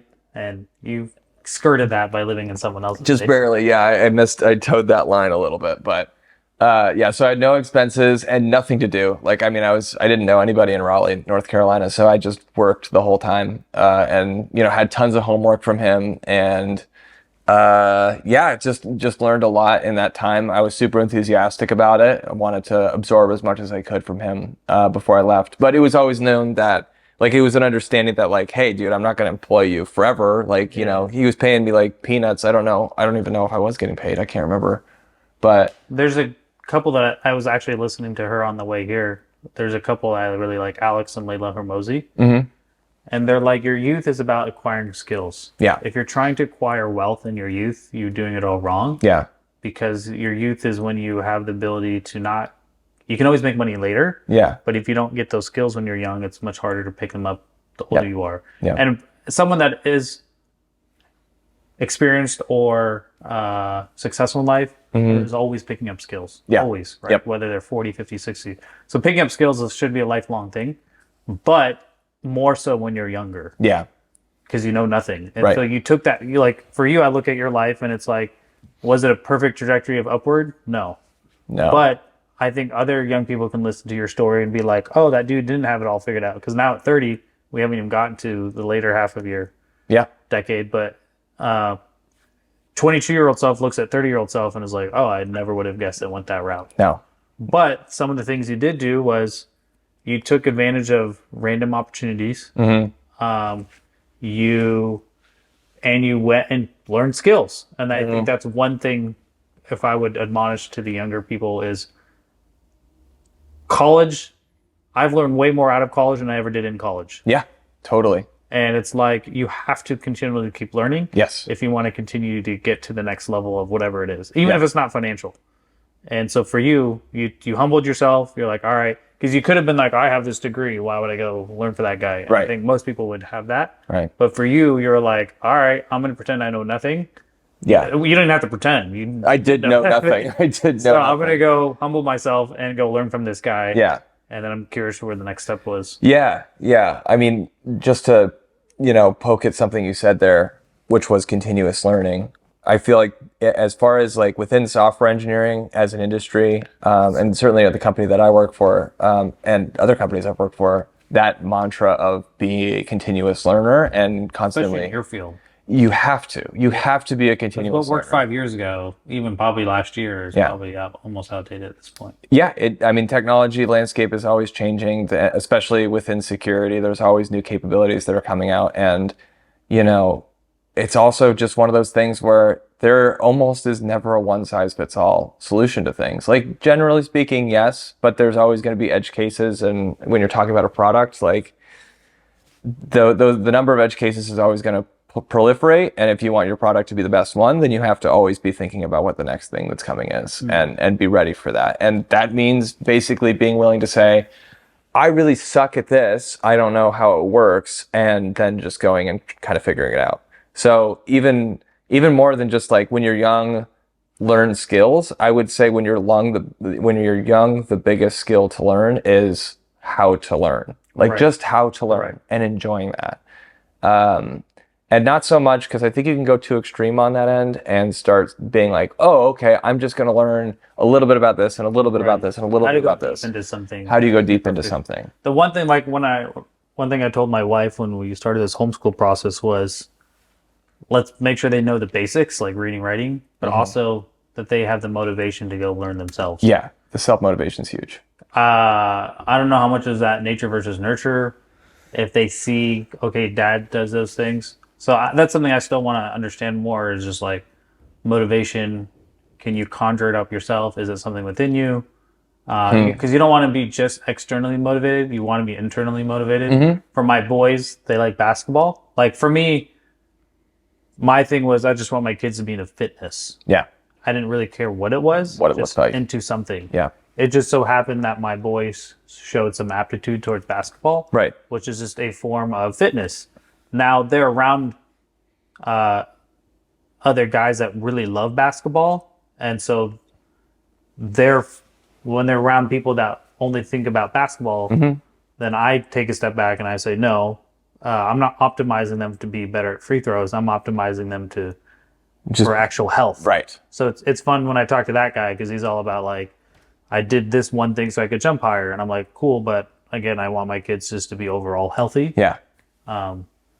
But so what happened after you left that guy? After I left that guy, I moved to Denver, Colorado. So wanted to be a little closer to family again. My sister, again, I kind of just like follow her around. Did you ever date any of her friends? No, I definitely Because didn't. I was talking to my wife the other day and I was like, I'm curious if, as my kids get older, if my boys, if they'll be, like if my daughter has friends. And yeah.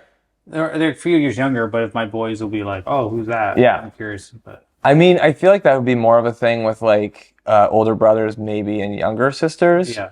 Because I think there's a little bit like for me girls usually aren't as interested in little boys because they're like right. Well, there is that because I mean at that point like mentally like if you're talking about a 2-year gap between like your boys and your daughter's friends, they're actually probably about the same place development wise. Yeah. But if you're talking about like a boy that's 2 years younger than a girl, then you're like 4 years behind. That doesn't happen as much. No, that definitely never helped me out. If anything, it was just a hindrance because they would have just been, pissed off. They wouldn't have been okay with that. So I kind of, my sister was in Denver and I had remained really close to her throughout college and wanted to be close to her. Does she know about your ups and downs and your leaving the faith and all that stuff? Yeah. At that point, I had those conversations with my parents. I've always been a very transparent person when it comes to what my personal beliefs are, and especially with people as close to me as my family.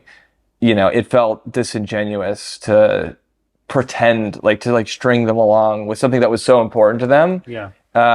And pretend like I was, just to kind of placate them seemed like it would have been like an insult to their intelligence and like the genuineness of our relationship. So at some point when I made the decision that I was no longer religious, I told them, and obviously, lots of conversations happened after that, but I'm still really glad that I did that. I knew people that pretended for a long time in college with their parents, and it was just like, you don't really, like, they don't know you. Like, they don't know you at all. Yeah. I didn't talk to my parents that much, but they knew, like, the big things that happened to me, or that I thought. So anyway, I moved to Denver. Before I moved to Denver, I think I had a job secured with this company called SpaceNav. And that was a collision risk management company. So for satellites, their customers included like NOAA and Digital Globe and a bunch of other kind of just like big name sort of satellite organizations that have satellites. And it did hey, there's an object here and you're at this orbit. And if you expend this much fuel to get into this orbit, then that's the most cost effective way for you to avoid colliding with that object. So yeah, I mean, SpaceX obviously has a ton of satellites up there too. Yeah. So I'm curious, is there a governing board that helps make sure there's got to be thousands, if not hundreds of thousands of flying objects up there? Yeah. how do they ensure that they're not all hitting, like here on the ground level, we have the FAA to kind of make sure people aren't. Yeah. Yeah. I think that question is only recently kind of getting answered. Like there are certainly like certain not reservations, but like you have like a certain orbital altitude that you can be at, and people commonly know that you're there. And so you don't occupy that same space. For something like Space Nav, I think they can be a little bit more flexible with it because they have really small satellites. So the company I worked for was like your traditional, big telescope type satellite, or that's doing like weather or meteorology predictions. Much bigger, much harder, and more expensive to maneuver. With like Space Nav, or if you, not even Space Nav, but Starlink, those satellites are tiny and they don't take very much fuel. And also, if you lose one, like you lost one, you still have like 20,000. I don't know how many there are, but there's a lot up there. So it's less of it's sort of diversifying your risk, and also it's a lot less expensive. I'm curious, once they're sending those big things up there, are they refueling them?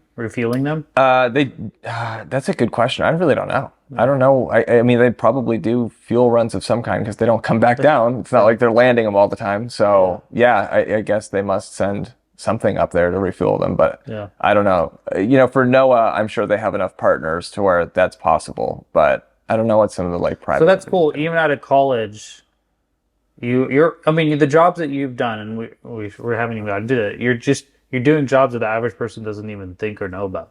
Yeah, I guess. I mean, so this one made sense, right? Like Space Nav made sense because, all right, so I didn't want to do physics anymore. But basically the big sticker across my forehead still said physics BS. Yeah.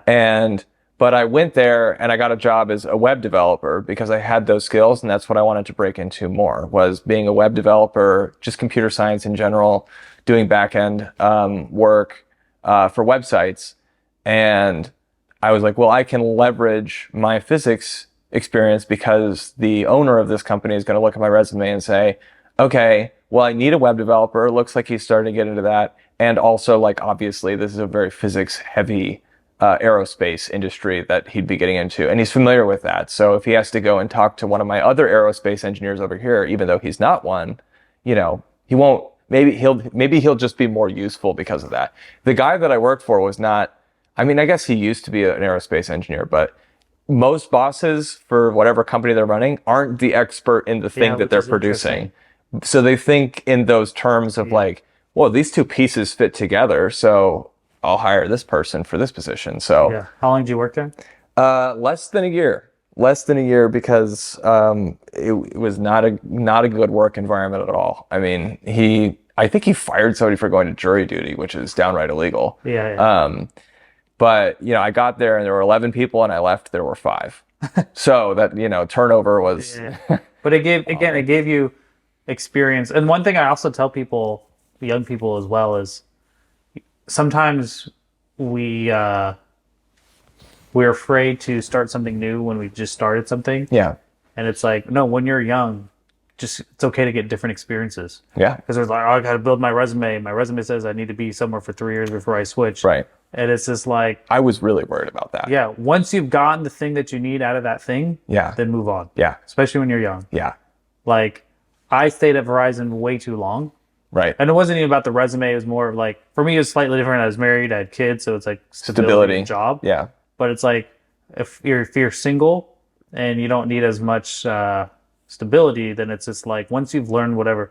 Because everything I could have learned at Verizon, I probably learned within the first year or two. Mm-hmm. And then I could have just moved on. Yeah. And so for you, it's forced upon almost, but it's like, hey, you learned whatever that thing you need to learn. Right. And then you moved on. Yeah. Which is something Alex Corbosi would say is once you've learned the skill, you don't have to keep reiterating the skill. Yeah. You just move on to the new skill. Yeah. Which doesn't necessarily mean move on to the new job. It just means if that job has the opportunity for you to learn a different skill, try and break into that, or, become a little bit more, total in your understanding, but also have more effect, influence across different areas of your company or whatever you're doing. If they don't have that progression, that skill progression available, then maybe it is time to look for a new job. Yeah. In my case, I kind of learned just as much as I needed to.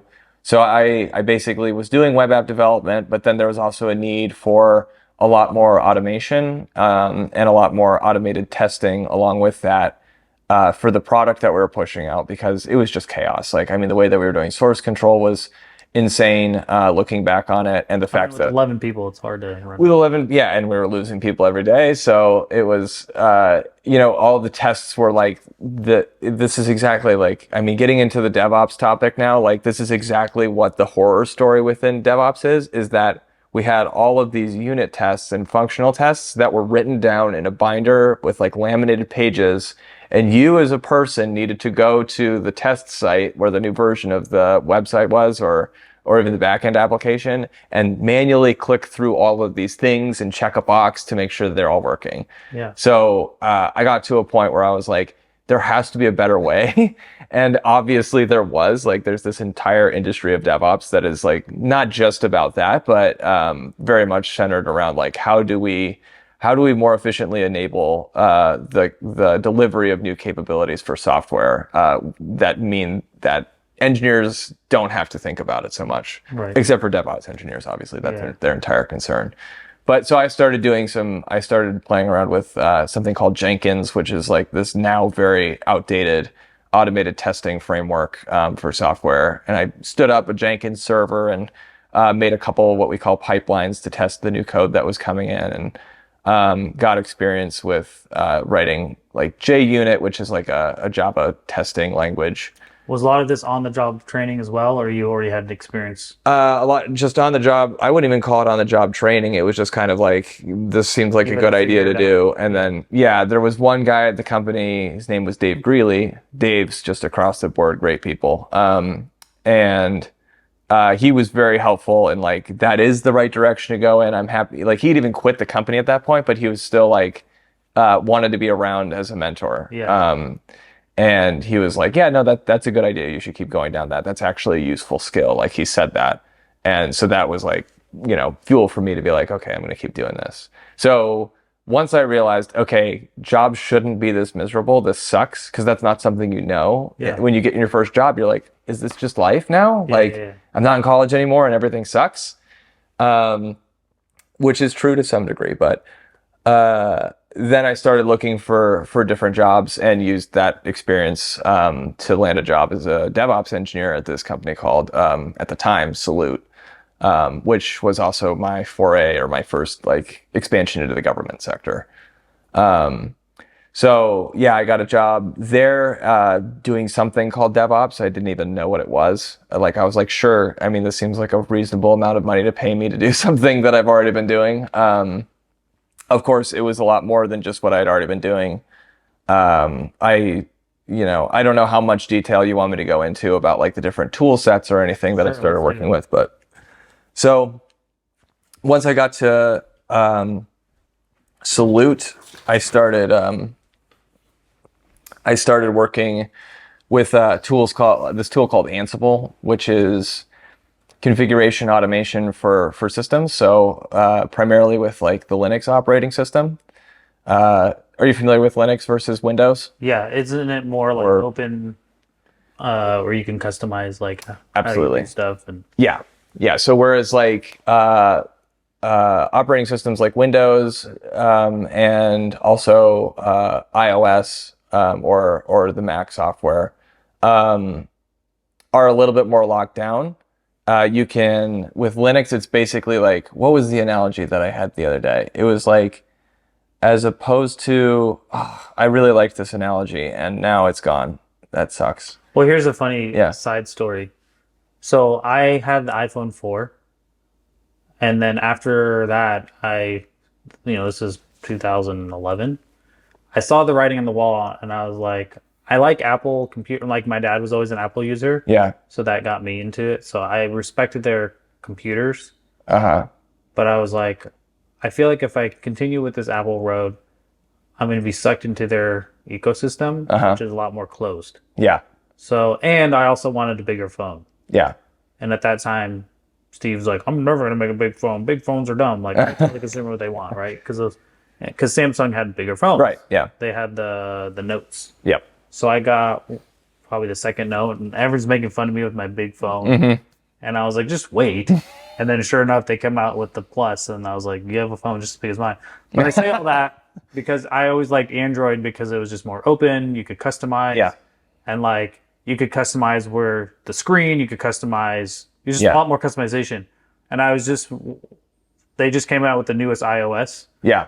And here's what's funny. People, like, I don't know how many people watch the actual thing. Most people now just watch someone else talking about the thing. Yeah. So I watched MKB, whatever his name is, Marcus Brown, talk about the thing. Yeah. And one of the things he joked about was like, you can now organize where the apps go. Yeah. They're like, dude, Android did that like from the beginning. Yeah. Apple finally, like 15 years later, is like, you can now decide if this icon goes here or there. And I was like, really? Wow, like huge. 15 years to figure that out? Yeah. But it's just so funny because it's like all these things Android could do. Yeah.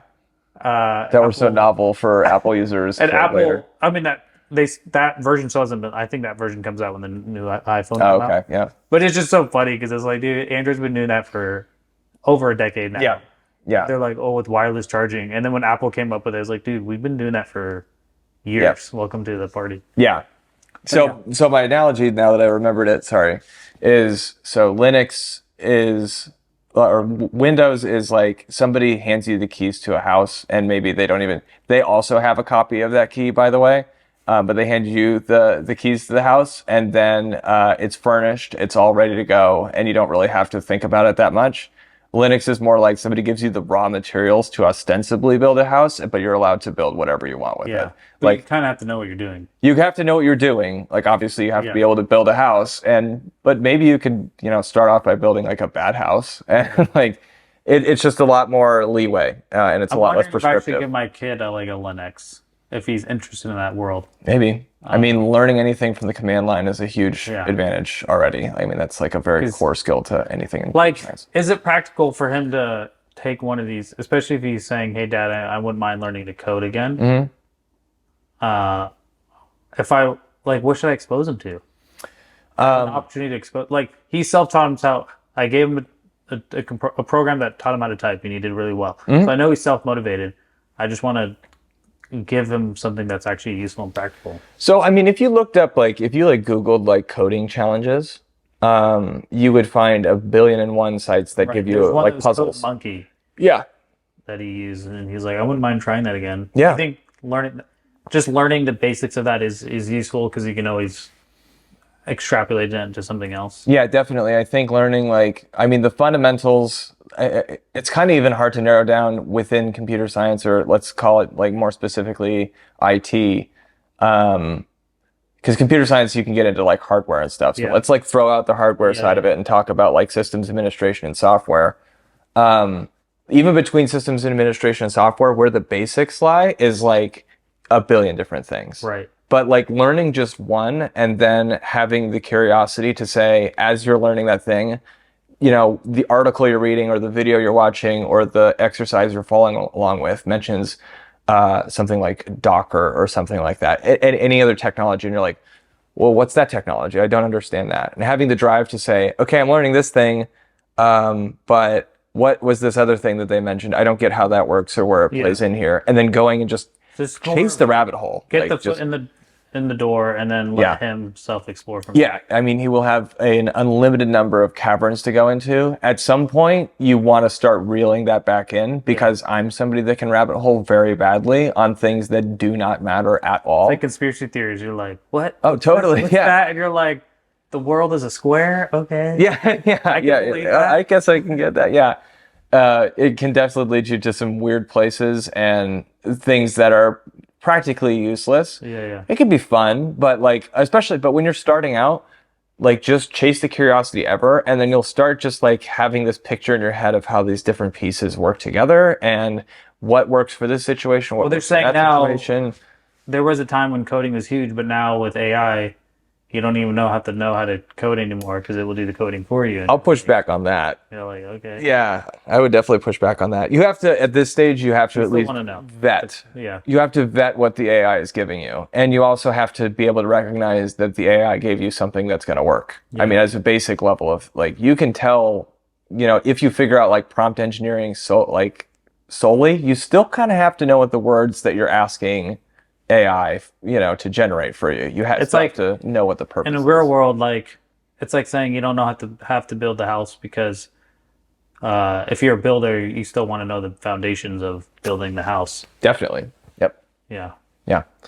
So, um, yeah, I guess.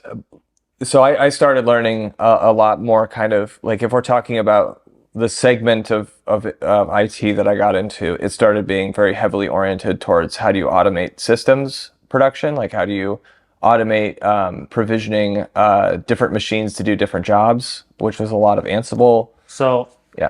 I got this from ChatGPT. So I said Right. DevSecOps. Uh-huh. It said key principles, shift left on security.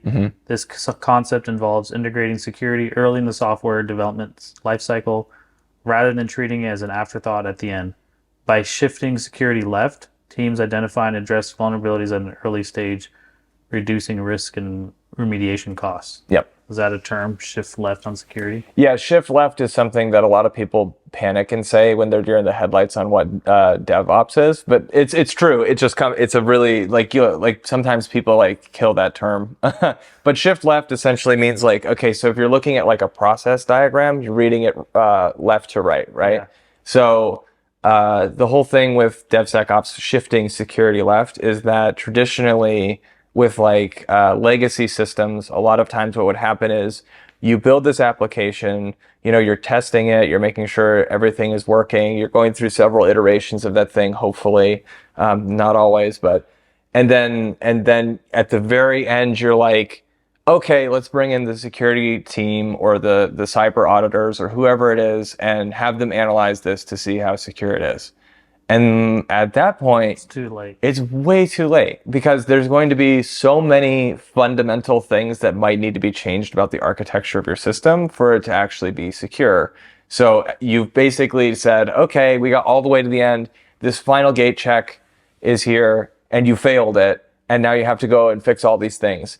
And with the speed at which the cybersecurity landscape changes, the amount of vulnerabilities that are coming out every day for really common software packages, by the time that team has reworked all of those security fixes in and then gets back to the security team again, there's probably like 50 things that have happened that the industry has become aware of about why everything they've been working on for the past, whatever amount of time isn't secure anymore.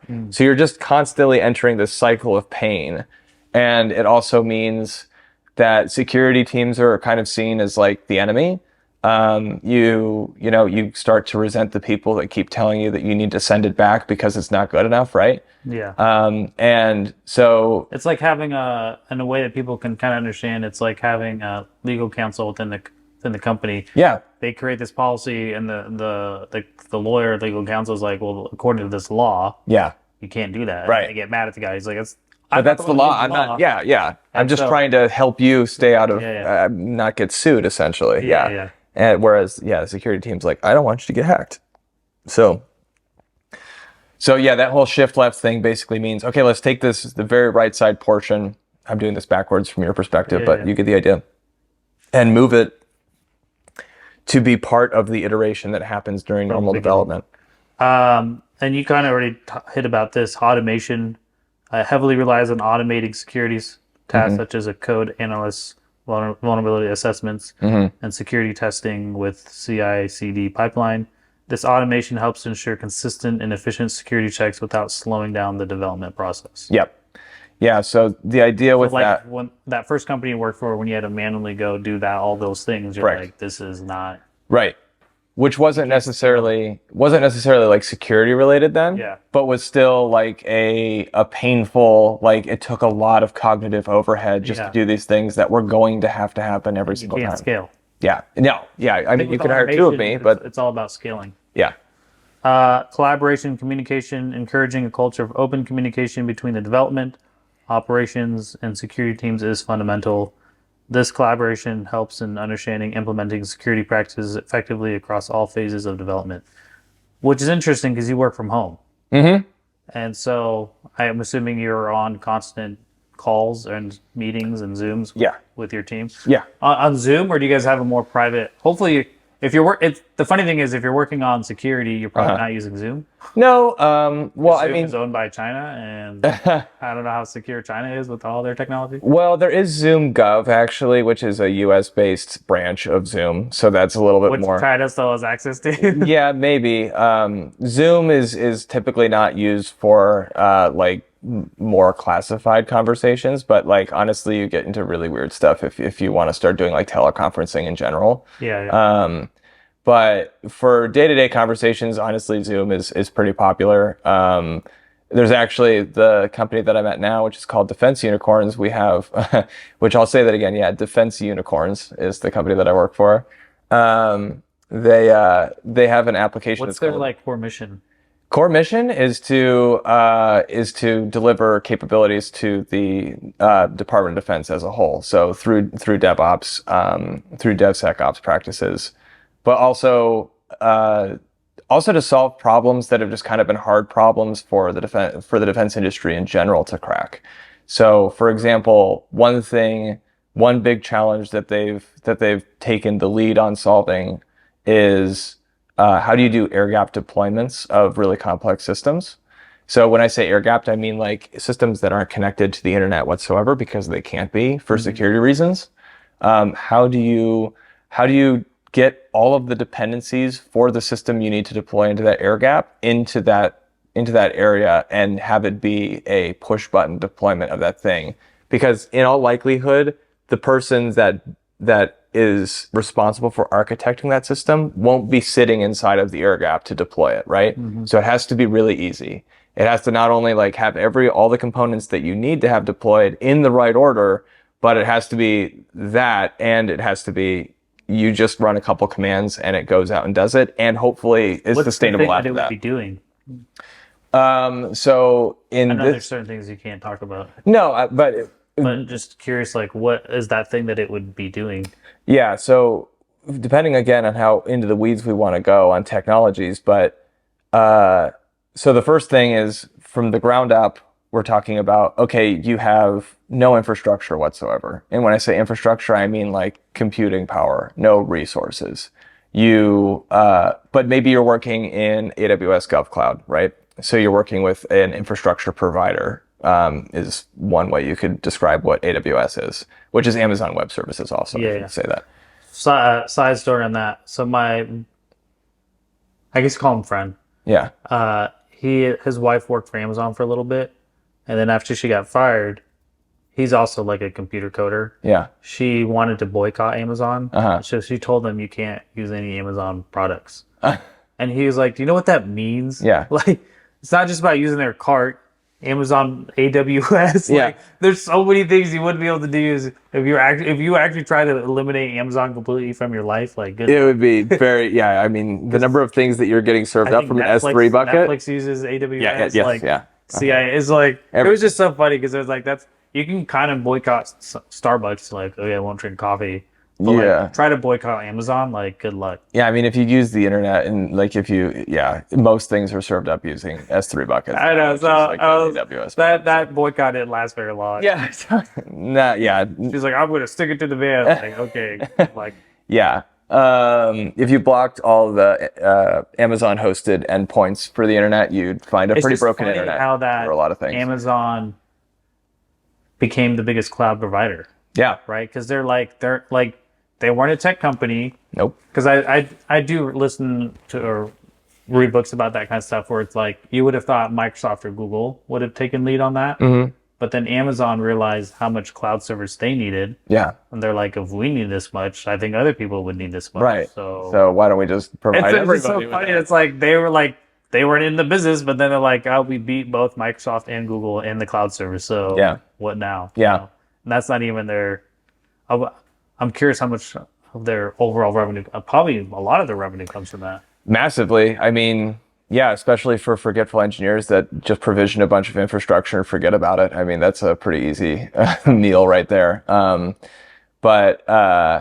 So when we're talking about what is actually deployed by, what gets deployed in these kinds of environments, just from like a high level, like you're talking about going from there is no compute power whatsoever in, like, there's no system, right? So you need to first provision not just your virtual machines, which are, really, you can kind of just think of them as computers, right? But just like little chunks of probably another machine that have been logically separated from that machine, but it's its own standalone machine. So you enjoy this stuff. You really like Oh yeah. this stuff. Yeah. No, I love this stuff. Do you like watching the movies that talk about this stuff? Or Uh, are you like, no, that's so I like Mr. Robot. Like Yeah. Mr. Robot's good. Man, I feel like there's another show I that I've got seen like recently that was I the into big for one. that. I forget what season was when the first two episodes he's living this world, and then one of the episodes they realize he's in prison. He's been in prison that whole time, Yeah. and you're like, oh, okay. And it starts like slowly pulling back the curtain. You're like, wow, he literally just in his mind thought he was not in prison, Wow. and then you find out that whole time he was in prison. That was a big like. Sounds like a Truman Show type thing. Yeah, are we talking about the same one? Mr. Robot, the TV show. Yeah, he's not in prison though. I don't think. He was. Was he? Yes. What? He was in It prison? wasn't season one. It's been a while since I watched Was it like the last season? it. In one of the seasons, the first two episodes, because it's just a strange TV show in general, Yeah. but they do this reveal where literally when he was at a diner, he was in the cafeteria in prison. Oh. So like all of the situations that he's in, like He was actually in he's prison. actually in prison for the whole thing. Yes. But in his mind, he had construed it in such, or the way they showed it was like he was, because he had done some crazy hack at the end of the season, one of the seasons, and then he went to jail. Oh. You just like assume that he never went to jail. Oh. And then again, this was several years ago when that TV show came out. Yeah. Then towards the end, you realize he was in jail the whole time. Spoiler. There was a point where like he would go watch a basketball game, Yeah, I remember that. but that was just the basketball court in prison. I think maybe I remembered that reveal and then I just forgot about it. A lot of things happened in that show, but it's weird. I have to rewatch It's it. a very weird show where a lot of weird things happen. And Yeah. you're like the dude's been in prison this whole time. Yeah. Yeah. Yeah. So if it's a lot of shows nowadays, because there are so many software engineers and people that work in IT, generally speaking, there are a lot of shows try to be a little bit more accurate than like your old fashioned, like, like Matrix style, like the hacker is sitting there and there's all these like green, like letters going all over the place. Like a lot of people will try to be like, which actually the Matrix did, there's a command that they show in it that's actually like makes sense for the context it was used in. Like everybody likes to give them credit for that. But no, I enjoy watching those kinds of shows for sure. Unless they're just like outrageously like out of bounds, like, okay, that would never happen. Yeah. But most shows try to be at least a little bit accurate at this point.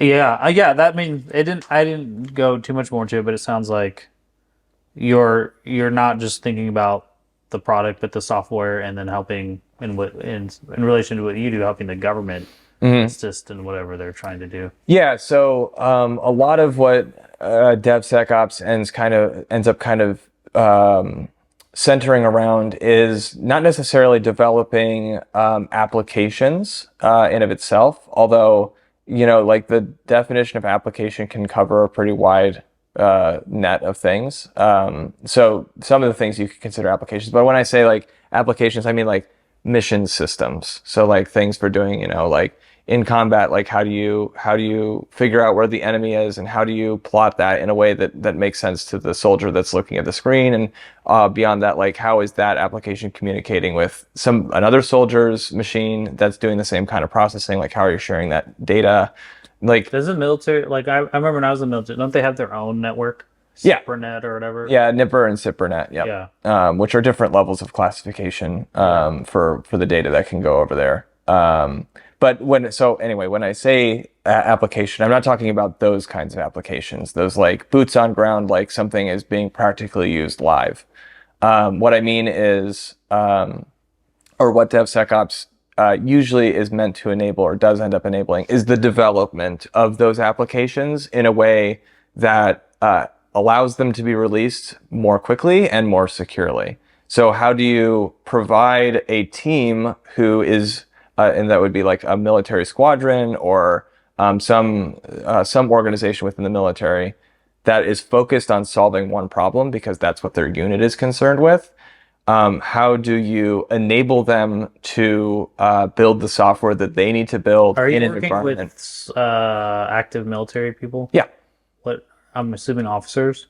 yeah, a lot of officers. What's their rank generally that you're dealing with? Well, I mean, it depends on like who Are you you're working talking with about. generals or majors or lieutenant colonels? Lieutenant Branches? colonels and below, I say, are mostly what I'm working with. And do they But actually know what they're doing?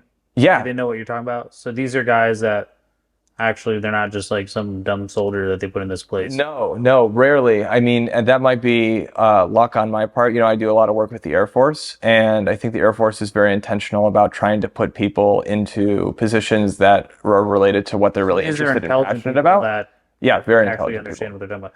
You know, one thing I don't know if the word's fear, but like we're getting to the point where we're gonna have a lot of I don't know, we're gonna have a small minority of people who understand how things work, like yourself, and then we're gonna have all these people that don't. Yeah. And I don't know if that's a good or bad thing. I don't know. I mean, I guess that's kind of always how it's been, though, right? Yeah. And it's like now let's make this practical in regards to as an everyday consumer, should we be concerned about everything with the Internet of Things, Yes. being wireless, Bluetooth? How, like, you can go to one extreme where I have my Faraday, I have everything blocked, I don't have any of that stuff, where it's like, okay, what's practical? Like, just the other day, I was talking to my buddy, and I was like, okay, so my phone's listening to me while I make love to my wife. Like, do I care? Does it really matter? Yeah. I don't know. I don't know if you've thought through those type of things. Like, how concerned should we, as just the average person, be with all these things? Should you be concerned about who made this product? Did it come from Definitely. China? Did it come from Europe? Let's Yeah. talk about that. Yeah. So for my point, I don't have any Internet of Things. And part of that is You don't even have a smart TV? oh, it is a smart TV, but I have some firewalls set up. Or See, like I've that's messed with my router a little bit because there are certain ports over which the smart TVs will frequently like phone home on essentially. Yeah. And that's not always the case. And also there are certain like you have to figure out what liberties are you willing to take. Does this TV have a microphone built into it? No. So that's something you can kind of look at as like a baseline. Like, do I want to take a risk with that? Yeah. For like a Ring, like, you know, something like one of those smart doorbells that can unlock and lock your door and can record things. I get sketched out by that because that thing has a camera and a microphone. And if it's cloud capable, if it's going to be sending my data somewhere else, I personally haven't looked into Ring specifically to know who they're owned by or what their data rights are. And yeah, but I don't, you know, unless what I would say, generally speaking, when it comes to the Internet of Things, it's like, what's your risk tolerance for that? And how much research are you willing to do to mitigate some of that risk tolerance by understanding how does your data get handled? Who's using it? What kind of data is it? And beyond that, you know, is it going to be accessible from the internet in some ways that makes it a vulnerable point within your home network? So even if you're not concerned about like, well, I don't care if my phone is listening to me as I'm doing something really personal, you also have to think maybe if it's not a phone, if it's like your smart toaster still has a camera built into it and you don't care about that, but the more diversified the Internet of Things stuff becomes, the likelier you're going to come across a product where nobody was paying attention to security for that thing whatsoever. And it's got some crazy open protocol that was written specifically for that use case that somebody can take advantage of if they stand within 30 meters of your house. They can connect to that toaster, and from there, they're inside of your network. And Yeah, I listened to a whole book about it, and it was just like some of these products have back doors. Yeah, tons of them. And not even intentionally a lot of the time, but yeah. And you're just like, okay, should I care? Yeah. And I would say if you care about anything that's on your computer, you should care about the devices that you have running in your home. So, and that might sound a little bit extreme, and maybe it is a little bit extreme, but I don't have any Internet of Things because I don't want anybody to be on my home network that I don't know about. And I think the more convenience things that you want to take on, again, like there are only so many capable eyeballs in the world when it comes to security, and a lot of those products aren't usually like open sourced. Like the code that runs them isn't available for public scrutiny, essentially. Right. So you're just trusting a company that has historically just made toasters to suddenly start writing really secure software that's going to be running on your home network. Right. Yeah. So that's, yeah, and that opens you up to dangers there. Yeah, because people love smart feature, but all smart really means is Yeah.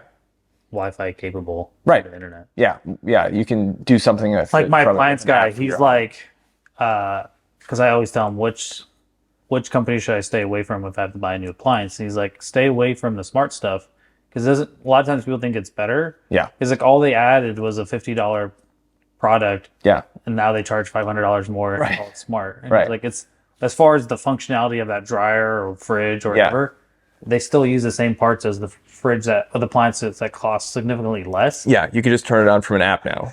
Yeah. All they did was just like included that smart thing, and now they can charge way more. Yeah. And so I generally, if I'm trying to purchase appliances for homes, is not get the smart stuff. It's like it's not really that helpful. Yeah, it's definitely inflated, at least for value for most of the time. So I would say like that's just for like common, like for the everyday person, I would just say like the awareness needs to be that if you are buying something that's going to be on your home network, and that isn't made by a company that's really familiar with cybersecurity or has like some sort of industry experience there, or maybe they do, but they actually have a terrible reputation for it, then that's a word of caution.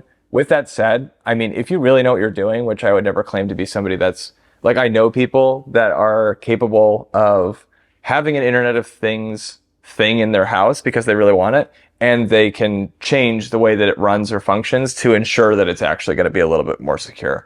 But that's not going to like come on the user manual. That's going to come from you know how to like modify the software that's running on that thing to make sure it's not doing the thing that you're concerned about. Yeah. Which is usually like phoning home to some, you know, third party with all of your data. I was gonna talk about the relationship part, but we may not have time. For someone that's interested in getting into your field, I guess what would you tell someone that's maybe just out of college and it's like, hey, that sounds interesting. Yeah. How do I get into that? Or it's from what I'm hearing, it just sounds like you just have to be continually being willing to learn. Yeah. I mean, it's changing so much. Yeah. Yeah. And I think that even within the space of like DevOps or DevSecOps, I have a very niche set of skills. You'll find other DevSecOps engineers that are a lot better at other things, or a lot worse at different things. So there's no like prescriptive set of skills that I would say that people should learn. Like I could list off a couple of technologies like Docker, and understanding how virtualization works, understanding systems engineering. So basically, how do you modify the behavior of a computer from a command line, just as a basic level? Great thing to know. Awesome things to know because it opens up the whole world of technology for you. Because a lot of things, while there are a lot of like websites you can go to and play around with tools, nothing gives you the hands-on experience like, you know, playing around with those tools on your own machine and figuring out what works and what breaks, and then poring over documentation honestly to figure out like, well, what can I do with this thing, and why am I getting this error, and if I wanted to build something that looks like this, like how would I do that, and following all those rabbit holes and trying to remain curious. What are your? We won't get too much into it, but AI is obviously a big thing now. And I'm curious, like Elon seems to be a little bit more concerned about AI than a lot of other people. Is he? From what, maybe it's just because he just wants to be counter what people are saying. Yeah, maybe. I guess what are your thoughts on AI as far as artificial intelligence and the capabilities? Like, I now use OpenAI, I use ChatGPT. I think it's great. Yeah. I'm debating on whether I want my kids to start. Here's where I'm at. It's like, I remember once they gave me a smart calculator when I was a kid, and I realized all this dumb stuff that I was manually doing, my calculator can now do. Yeah. Why didn't they get that sooner? I almost want to give my kid his own ChatGPT because it's like communicating with an intelligent person. Yeah. that has access to way more data Right. and knowledge than you. Why would I not give them that tool, or do I hold off? I don't know. I'd give them that tool. I mean, I would give them that tool with the same caveat that you would give somebody who was gonna like basically put out like a question to some online forum to ask, you know, to get crowdsourced answers. I don't like giving like, because of everything that's possible out there on, I don't just give them free access to Google because they can come back with a lot of just stuff they don't need to see. Yeah. At least with OpenAI, I don't have to worry about them being exposed to something that. Yeah. It's funny because I was trying to make a picture. So when I'll make shorts when like I a dolly, and I was trying to make a picture. I was like, show me the guy that I was podcasting with said something about slavery. So I said, generate a picture of a slave, and it violated their community guidelines. Oh, okay. And so it's very almost too protective. Like one time I said, make a picture of a fat person, violated their guidelines. But then I said, make a picture of someone plus size. It could do that. Okay. So it's very like which is fine because it's like, okay, if I'm going to give my kid access to something like this, you want there to be some sort of they have very high whatever. Or if I just gave them access to Google and said go research that, then it's like. But I'm just curious if you've thought about it. A lot of people are worried about it. A lot of people are like concerned. Oh, it could take over. I'm just 30,000 foot view. What's your view on it? Well, you know, I would say as far as like advising like your kids on, or like anybody on how to use it, like again, if you're going to ask like a group of people on the internet about like an answer to a question, what are the things you're probably not going to want to include with that question? You're not going to want to include your specific home address if you're asking how long it's going to take you to get like somewhere. You're not going to want to include any other personal information like that. And you're going to want to double check everything that you're getting back from it, because maybe you're getting the strongest answer from some Yahoo who doesn't actually know what he's talking about. You want to vet everything that you're getting back from it. Beyond that, I would say if you're not using AI for whatever reason, you're probably just going to fall behind on a lot of things, because it is a tool that's incredibly useful and is going to enable people to be a lot more productive in some ways, and trying to like use it cautiously. Essentially, definitely use it. Definitely explore what its capabilities are. It's like the real estate agent who didn't use cell phones when it came out. Oh, I don't need a cell phone. Yeah, it's dumb. And then it's like, well, the agents that had cell phones probably crushed the agents that didn't. Yeah, and I think that's how I view AI. It's like, I may not fully understand everything about it, but I know it's a tool, and that the people who use it will probably be able to compute far more work than the people that don't. Right. Like when the internet started, you know, hitting the mainstream, like, you could have still gone to your local library and looked up everything you needed to know. But the person that was willing to figure out how to use the internet was going to find out the answer way quicker than you were. And it's the same thing with AI. Like it's going to get you that much closer to an answer than, you know, your own research will in a lot shorter amount of time. But again, you have to vet everything. You have to make sure that everything is actually sound that you're getting back from whatever AI you're using. Because not only do they hallucinate, but they might also not understand what you want. Like, as I listen to stuff, there's this guy, I'm sure you know who Tony Robbins is. He's worth 500 mil. And then so gets a good buddy it's funny, like there's another podcast I listen to, it's called the All In podcast. It's 3 billionaires, and then this guy that's only worth 100 mil. And you're like, man, that guy's poor. So it's interesting to listen to them because the way they think through things like David Sachs, Chamath, this other guy. So it is interesting hearing how they just view life. Yeah. Where was I going with this? Oh, I was listening to one, and there was a thought I wanted to take it somewhere. But yeah, they're all about AI and all that stuff and integrating it. But the reason why I forgot that, because I did want to kind of take a left turn and talk about your relationship, because to me, this podcast, there's a few things, there's common themes, fitness, life, relationships. So someone that's 30 and's already been divorced. Tell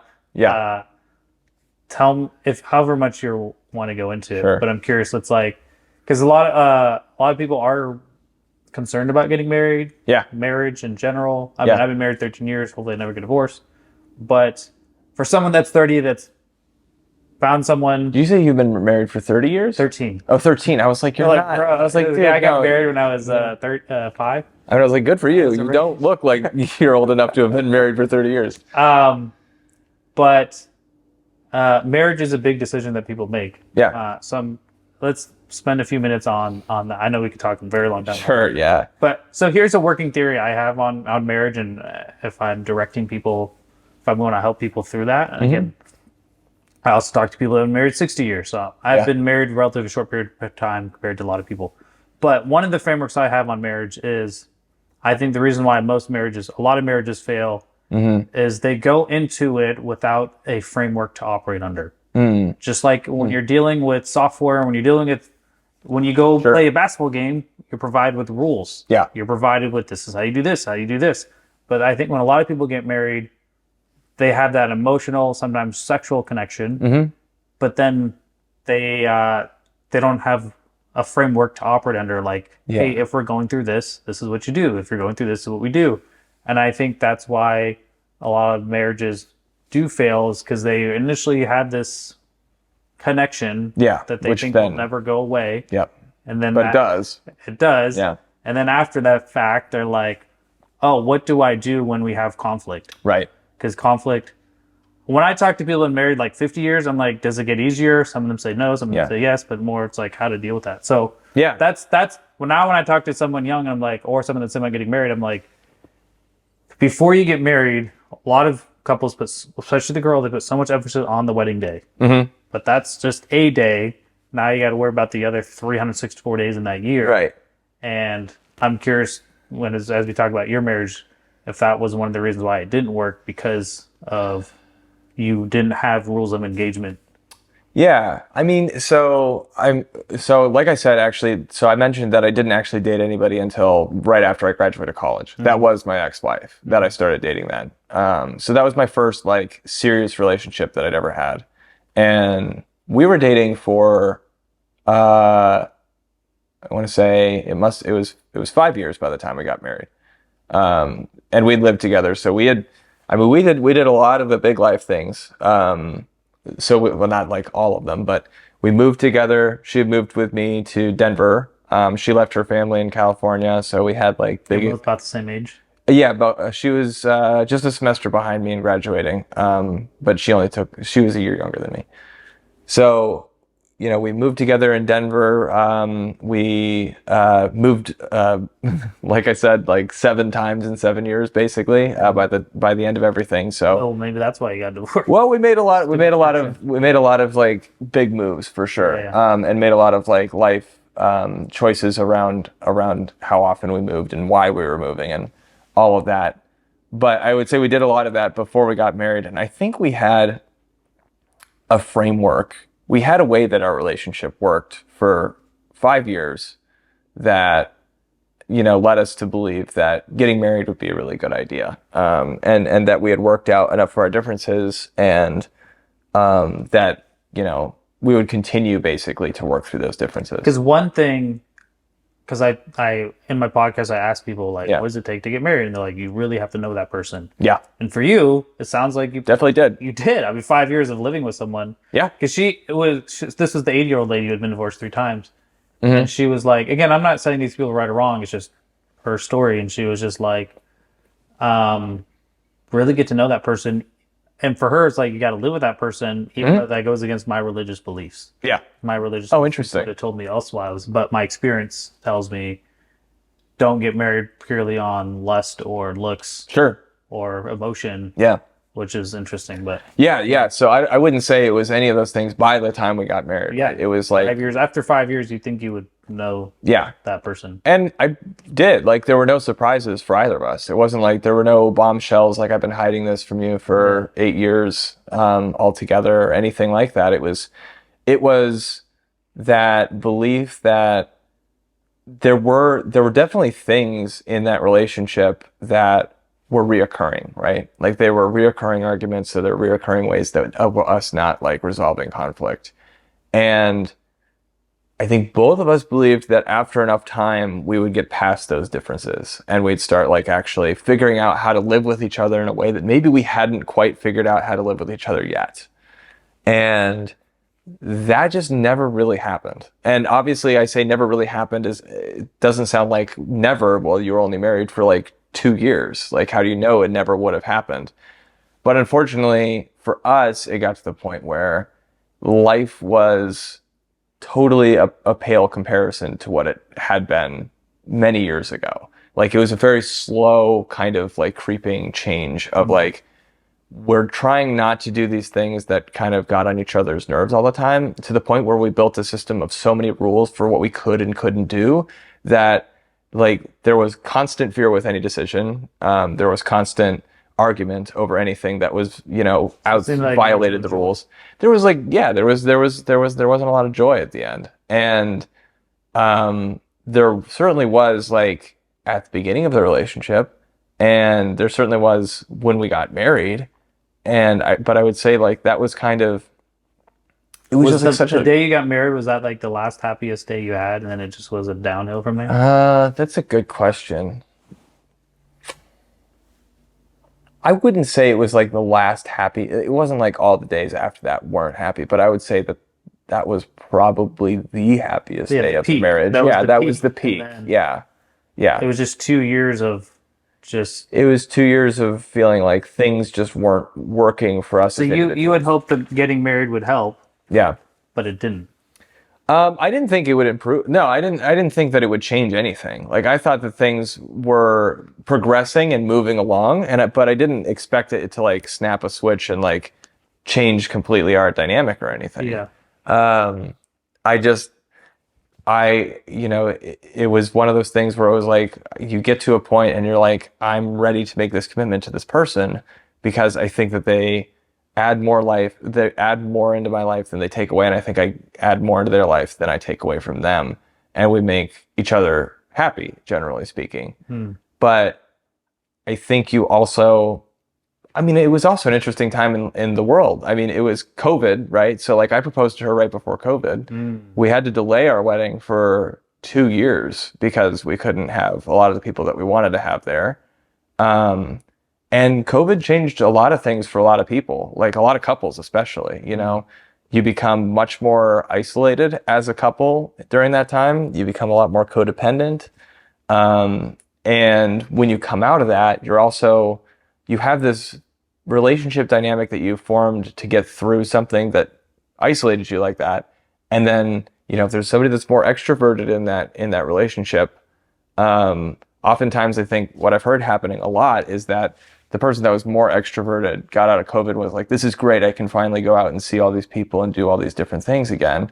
And the person that was very introverted was like, wait, but like, I thought that this was our new way of living. Like I thought we spent weekends in together. I thought we just did everything together. And then all these things it's sort of like an elastic snap. I think that's the extrovert. That's part of it. Yeah. I was more of the extrovert, but do you feel like for you, it was more, you just probably weren't a good fit in the beginning or ever? Yeah. I think that's probably true. Shouldn't have gotten married in the first place. Yeah. Doesn't sound like there was a whole lot of hatred. No, it was just more of like, hey, we probably should have just been friends. Yeah. There's definitely no animosity there. And I think we both just realized by the end, it was mutual. I guess that's something I haven't said this entire time. Like, we kind of got to this place where it was another fight about something that had happened a million times before. What was that fight? You can always talk about the fight, but it's like what's below the fight, right. Which is like pretty kind of deep. But, it was a fight about, our dog started barking at somebody on a beach, and we'd kind of already been fighting, but, I ran over to the dog to like get our dog to stop barking at them. And I did it in a way that panicked the people that she was barking at more than her barking at them did, So my wife at the time got really upset with me because she was like, when you do that, it freaks people out because they think she's about to kill them, they think the dog's about to murder them because you go running over there super panicked. But obviously that's not why we got divorced, right. But it was more of we just had irreconcilable differences that were always there. And I think that we kind of just kept putting all of our chips on the relationship to make it through and to kind of carry us through a bunch of difficult situations. And that motivated us to stay in it. that motivated us to stay in that relationship and try to make it work as hard as we could. When in the reality was we were never really a good fit for each other. Even our initial relationship starting right after I graduated college was partially a product of the pressure of I'm about to leave, and like, this is me saying this, I'm about to leave, and we have this good relationship. What if we're cutting it off early because I'm leaving and we're not going to see each other anymore? And then that's amplified by her leaving her family and going to Denver so we can be in the same place. And then she's putting a lot of investment into that. Yeah. And then I moved back to California. It's like when you invest into a stock. Yeah. And then you're losing money, and they're like, oh, I got to put more. Yep. I got to do more because I don't want to be wrong. And it's just nosediving the entire time. And so for you, it's just a drawn out process over several years. Yep. And then COVID didn't help. Nope. Yeah, that's interesting because it's like, I did a podcast with a lady. She probably shouldn't have married the guy. Mm-hmm. So she loved the first guy, but then he dumped her. Uh-huh. And then she never fully recovered. So then this other guy started dating her, but it sounded like she never even loved the dude. Yeah. Yeah. But then they got married because she was like, well, I'm in my mid-20s. I have no other real options. Yeah. And then he turned out to be a loser. And then she stayed married for like 20 plus years. He ended up dying. Oh. Which is probably beneficial because it's like... For her, yeah. For her, because then she didn't have to go through the divorce. But it is interesting because it's like there's another world where you could have just continued that existence. Yeah. Had kids, but then at some point it probably would have ended. Yeah. Yeah. And you at least ended it. Again, it's one of those things where it's like in your career world, if something's not working, you move on. Yeah. But in the people relationship world, that seems a little bit more cold-blooded. Yeah. But sometimes you got to do that. And it does, but sometimes it's best for everybody if you do that too. Like if you would have had kids, it would have complicated things. It would have. Yeah. Yeah, definitely. And I'm grateful that we didn't. As maybe messed up to some people as that sounds, but it made everything so that the only hurt we needed to get over, that anybody really needed to get over, was the fact that we weren't going to be together anymore. Right. Which was significant. Right. Obviously, it wasn't like nothing at all. When you spend that much time with somebody and, again, put so many, bets on them and on the relationship and everything, admitting that failure again is really hard. It's not a fun thing to do. But I think both of us now can look back on that decision and be like, that was 100% the right decision. Yeah. Well, thanks for sharing that, because that is, one thing that I find in these podcasts is you have a lot more in common with people than you think. Yeah. Just like, I didn't know you're homeschooled. It's like, right. And it's so funny. Like every time I do a podcast, I'll find somehow there's usually a lot of things I can relate to that person, or I have some idea for. Yeah. And it's just like, and that's why I encourage people. It's like, if you're young, definitely talk to older people because they can help you, give you perspective on life. Yep. Or even talk to people who have totally different fields than you. For me, it's like, because I have 4 kids, I'm always trying to expand my understanding of stuff. Yeah.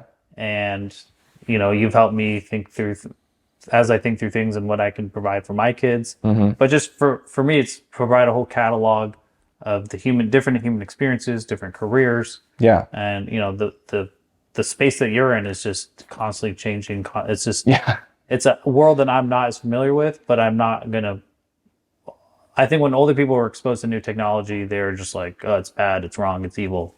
Yeah. And it's like, no, it's there. It's there. And you might have to figure out how to use it sooner rather than later. Yeah. So if one of my kids can figure out, then I'll be like, all right, cool. Figure it out. But it's a good goal. Is there any question or anything else you want to share in regards to you, your career, or just relationships? No, I mean, I don't think so. What's your fitness program like? Because it doesn't just not knowing you. You're what I would say is average. You're not obese. Yep. You're not like a fit, lean machine. Nope. You're lean, but it doesn't seem like you overly put that much effort into exercise. No. And I'm okay with that. Yeah. Because I think that's where the population was for a long time. Yeah. But we're not getting you anymore. Now we're either extremely overweight or some people may say obsessed about exercise. I just enjoy it. Yeah. I enjoy it, so I do it.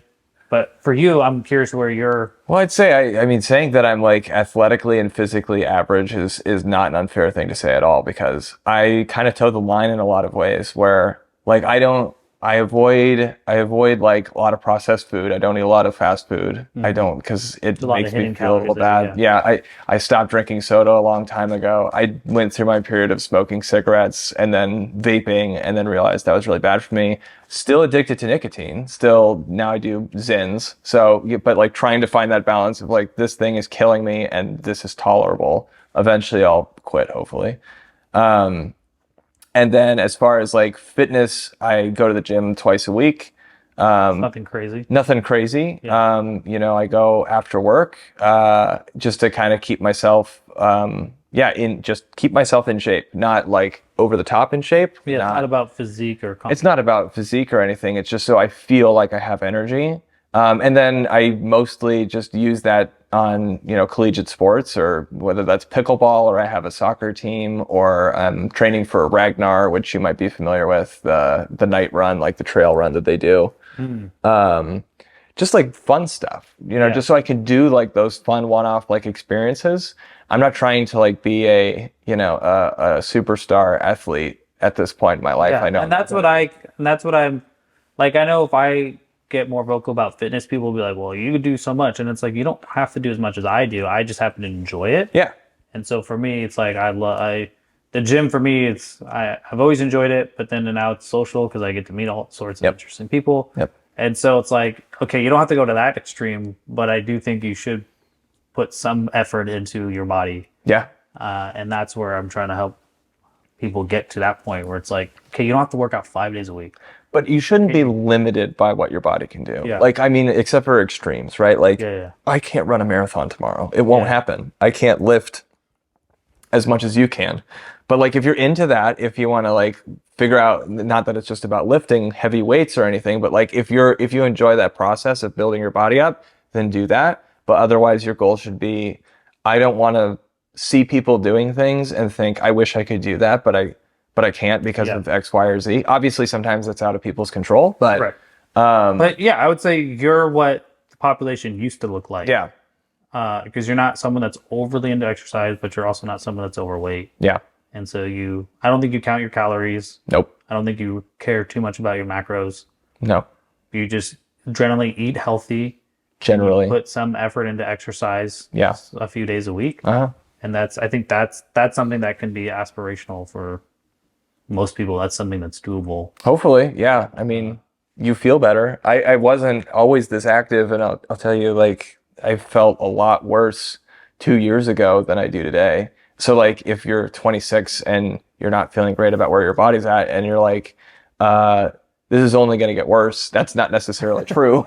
Like, you can feel a lot better at 30 than you can at 26, which is like, what's happened for me. And it doesn't take that much more. I've just found like activities that I enjoy that require that like I have stamina and have some level of energy. And if I want to get better at those things, then I have to be a little bit more fit. Nice. All right. 2 last questions. One is, where do you see your future? Next 10 years, maybe even 20? In the same space that you're at, or just continue into that space? Yeah. So like career wise, I'm not a very futuristic person. Like I have goals for myself. So what I'd like to be doing, which I'm kind of actually starting with, again, the job that I have now with Defense Unicorns, they're super involved with open source software, which is, again, software that isn't behind like a paywall or isn't like completely proprietary. Yeah, it's like, it's funny because that's what Elon said about open AI. Yeah. He's like, it's not open. Yeah. It's closed. It should be called closed AI. Yeah. And it's not for profit. Right. Right. It's a for profit. So it's pretty funny as he jokes about that kind of stuff. Yeah. He seems a little bitter. He probably is a little bitter. Somebody made something really cool and he didn't. Well, he was part of it. Did you know that? Yeah, I know he had some sort of an early involvement with it, but yeah, and of course he started whatever his AI software is. Yeah. But yeah, so I hope I'll be in the same industry.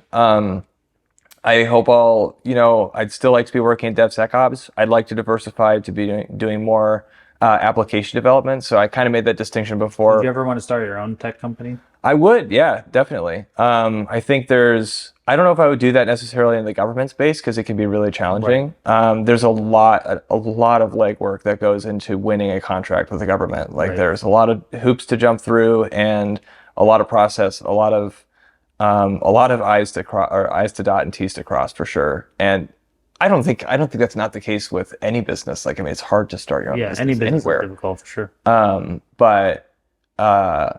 Yeah, I would definitely consider starting a small business one day, 10, 20 years. That would be really fun, especially, as I go along in my career and I make relationships with people that I hope will last for the rest of my career. That's already paid dividends. I mean, networking is not a small deal. Right. I hope maybe one day with those people we can start something. Yeah. That'd be fun. My last question is, so this podcast is called The Game of Life. Mm-hmm. Yes, you're not 60 or 70 or 80. Mm-hmm. You've been around the block, at least half the block at this point. Yeah, hopefully at least half. So one of my favorite questions is, you can end it in a phrase, a sentence, paragraph, whatever, but life is ... Growth. Yeah, I mean, one word, I would say. Well, life is about continuous development, maybe a little bit more accurately.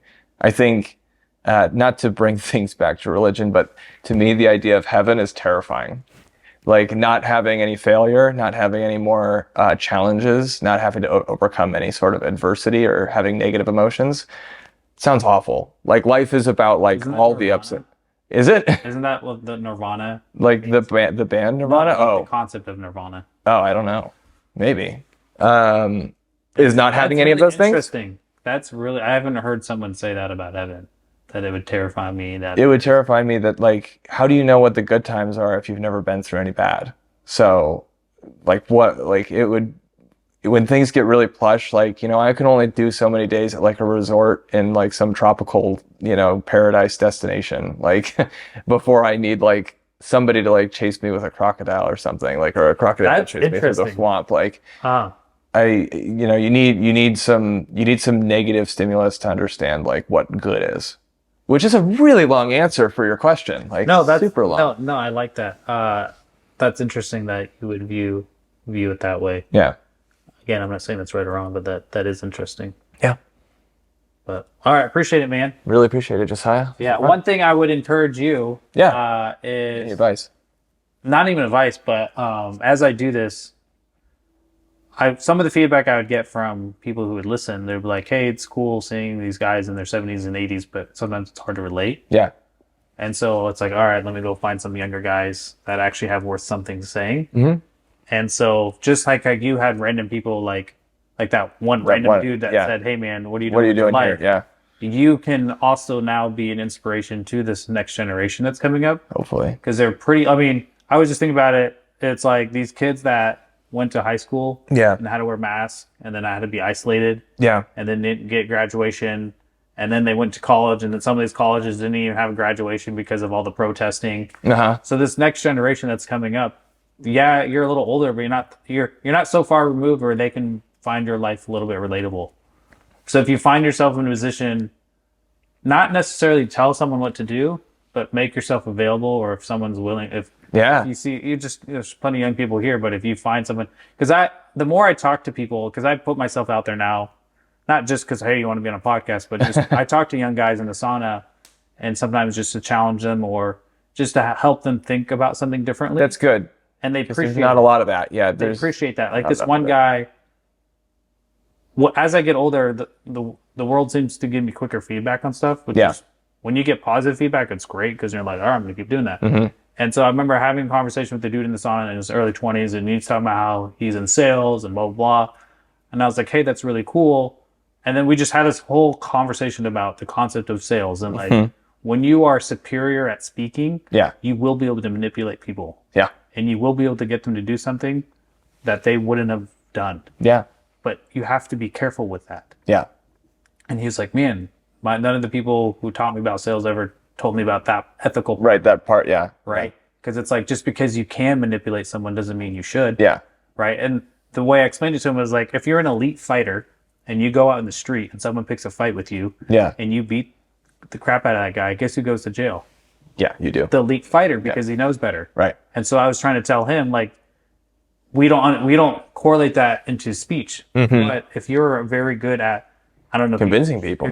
I don't know if you know who some of the like top sales guys are, but like Grant Cardone and No, there's not these really. guys that are really, really, really good at sales, and they're the car sales, or they're just good in sales in general. If you're doing B2B sales, then Yeah. for sure. Yeah. If you're doing, then Sure. if you can get one over on that guy, cool. Yeah. Yeah. Great. That's their business. They should know a little better about that. Yeah. But if a individuals. random individual comes to you and you won that argument and you convinced them to buy something that they shouldn't have bought, that's on you, man. Yeah. You should be going to jail Yeah. because it's not their job to protect themselves against everyone that can. And so after we had a whole conversation, we ended it. And then before he left, he was like, thank you for having that conversation. Yeah. And so that's what I would say to you. It's like, you're someone that's only 5, even 10 years, someone that's in their 20s can look at you. Yeah. And have some You relatability. have some be like, hey, it wasn't too long ago. I've been that same boat as you. Yeah. I literally didn't know what I was going to do with my life. Right. I was 22. I already had a degree. And not that everyone has to go the same path that you do, but you can now be an encouragement to the next generation. Yeah. Hopefully. To me, that's just human. That's just being a good human. Yeah. Helping the people that come after you. Yeah. So that's what I encourage you. I encourage older guys to do that as well. They seem to do a little bit more, but you seem like a guy that could do that. Yeah, I've been lucky enough to talk to numerous people over the years actually that are trying to get their start, like trying to switch industries from that into computer science. I think there's been 2 or 3 people that I've kind of had on and off like relationships with, just like, they'll hit me up and be like, hey, I just did this thing. Like, what do you think would be the next step? Yeah. Or like, hey, I'm in construction. Like, how do I even get started? Like, do you think code boot camps are any good? Like, so on and so forth. And that's always been honor for me to do that. And sometimes it's people that are older than me too. Yeah. That's the cool thing sometimes actually you reminded me I need to call one of them. Yeah. I owe him a call. My nephew, he's a really intelligent dude. Yeah. And he created I'm not a gamer. There was some game that he played that's somewhat popular. And he created a bot that played the game for him. Okay. And he became top 3 in the world. Nice. And in that world, that's cool. Yeah. But then he ended up dropping out of college, not because he was dumb, but because it was boring. Yeah. And so now he's that guy living in his mom's basement right now. Yeah. And I think about his life, and for him, he just hasn't found a challenge worth going after. Yeah. But were you ever the guy that played video games for 12 hours or 14 hours? No, not really. I've never been. He's that guy. Yeah. And it's like, I'm not going to say that's right or wrong. It's just when he finds something worth doing, he goes all out. Yeah. But then most people look at that and be like, I don't know about that. Yeah. But it's like he has the talent. He has the talent. He has the raw drive. He has the raw ability. Yeah. If he loves AI, it's like, bro, like we're literally at the cutting edge of that. Right. But he's literally working construction right now in a small podunk town. And it's like, well, I don't know how many options you're going to have working at that small town in the middle of nowhere in Pennsylvania. Right. You're not going to be exposed to someone that has that. So I don't know. If you're open to it, I'll have him watch this and be like, hey, if you're interested in that, maybe you can reach out. But yeah, I'd be happy. But that's the thing. It's like for you, I look at your life and you just try different things. Yeah. Right? You didn't quite. It's like you said, you don't quite know what the future is going to hold, but you're going to be presented with opportunities. Yeah. And you're not presented with those opportunities unless you're doing the thing. Right. Yeah. Unless it's not always like you're 100% prepared for those opportunities. But the more prepared you are, the better you can take advantage of. Is your next job that you get, the only way you got it is because you did this previous job. Right. Exactly. You didn't get to that job, and I think that's difficult for young people. Is they'll look at someone to see where they're at. Yeah. And they're like, well, you forget there was multiple steps they took to get to that point. Right. Just show up and do those things. Right. You know. Yeah. All right, man. I appreciate it. Absolutely. It's fun. No, this was great. Thanks so much.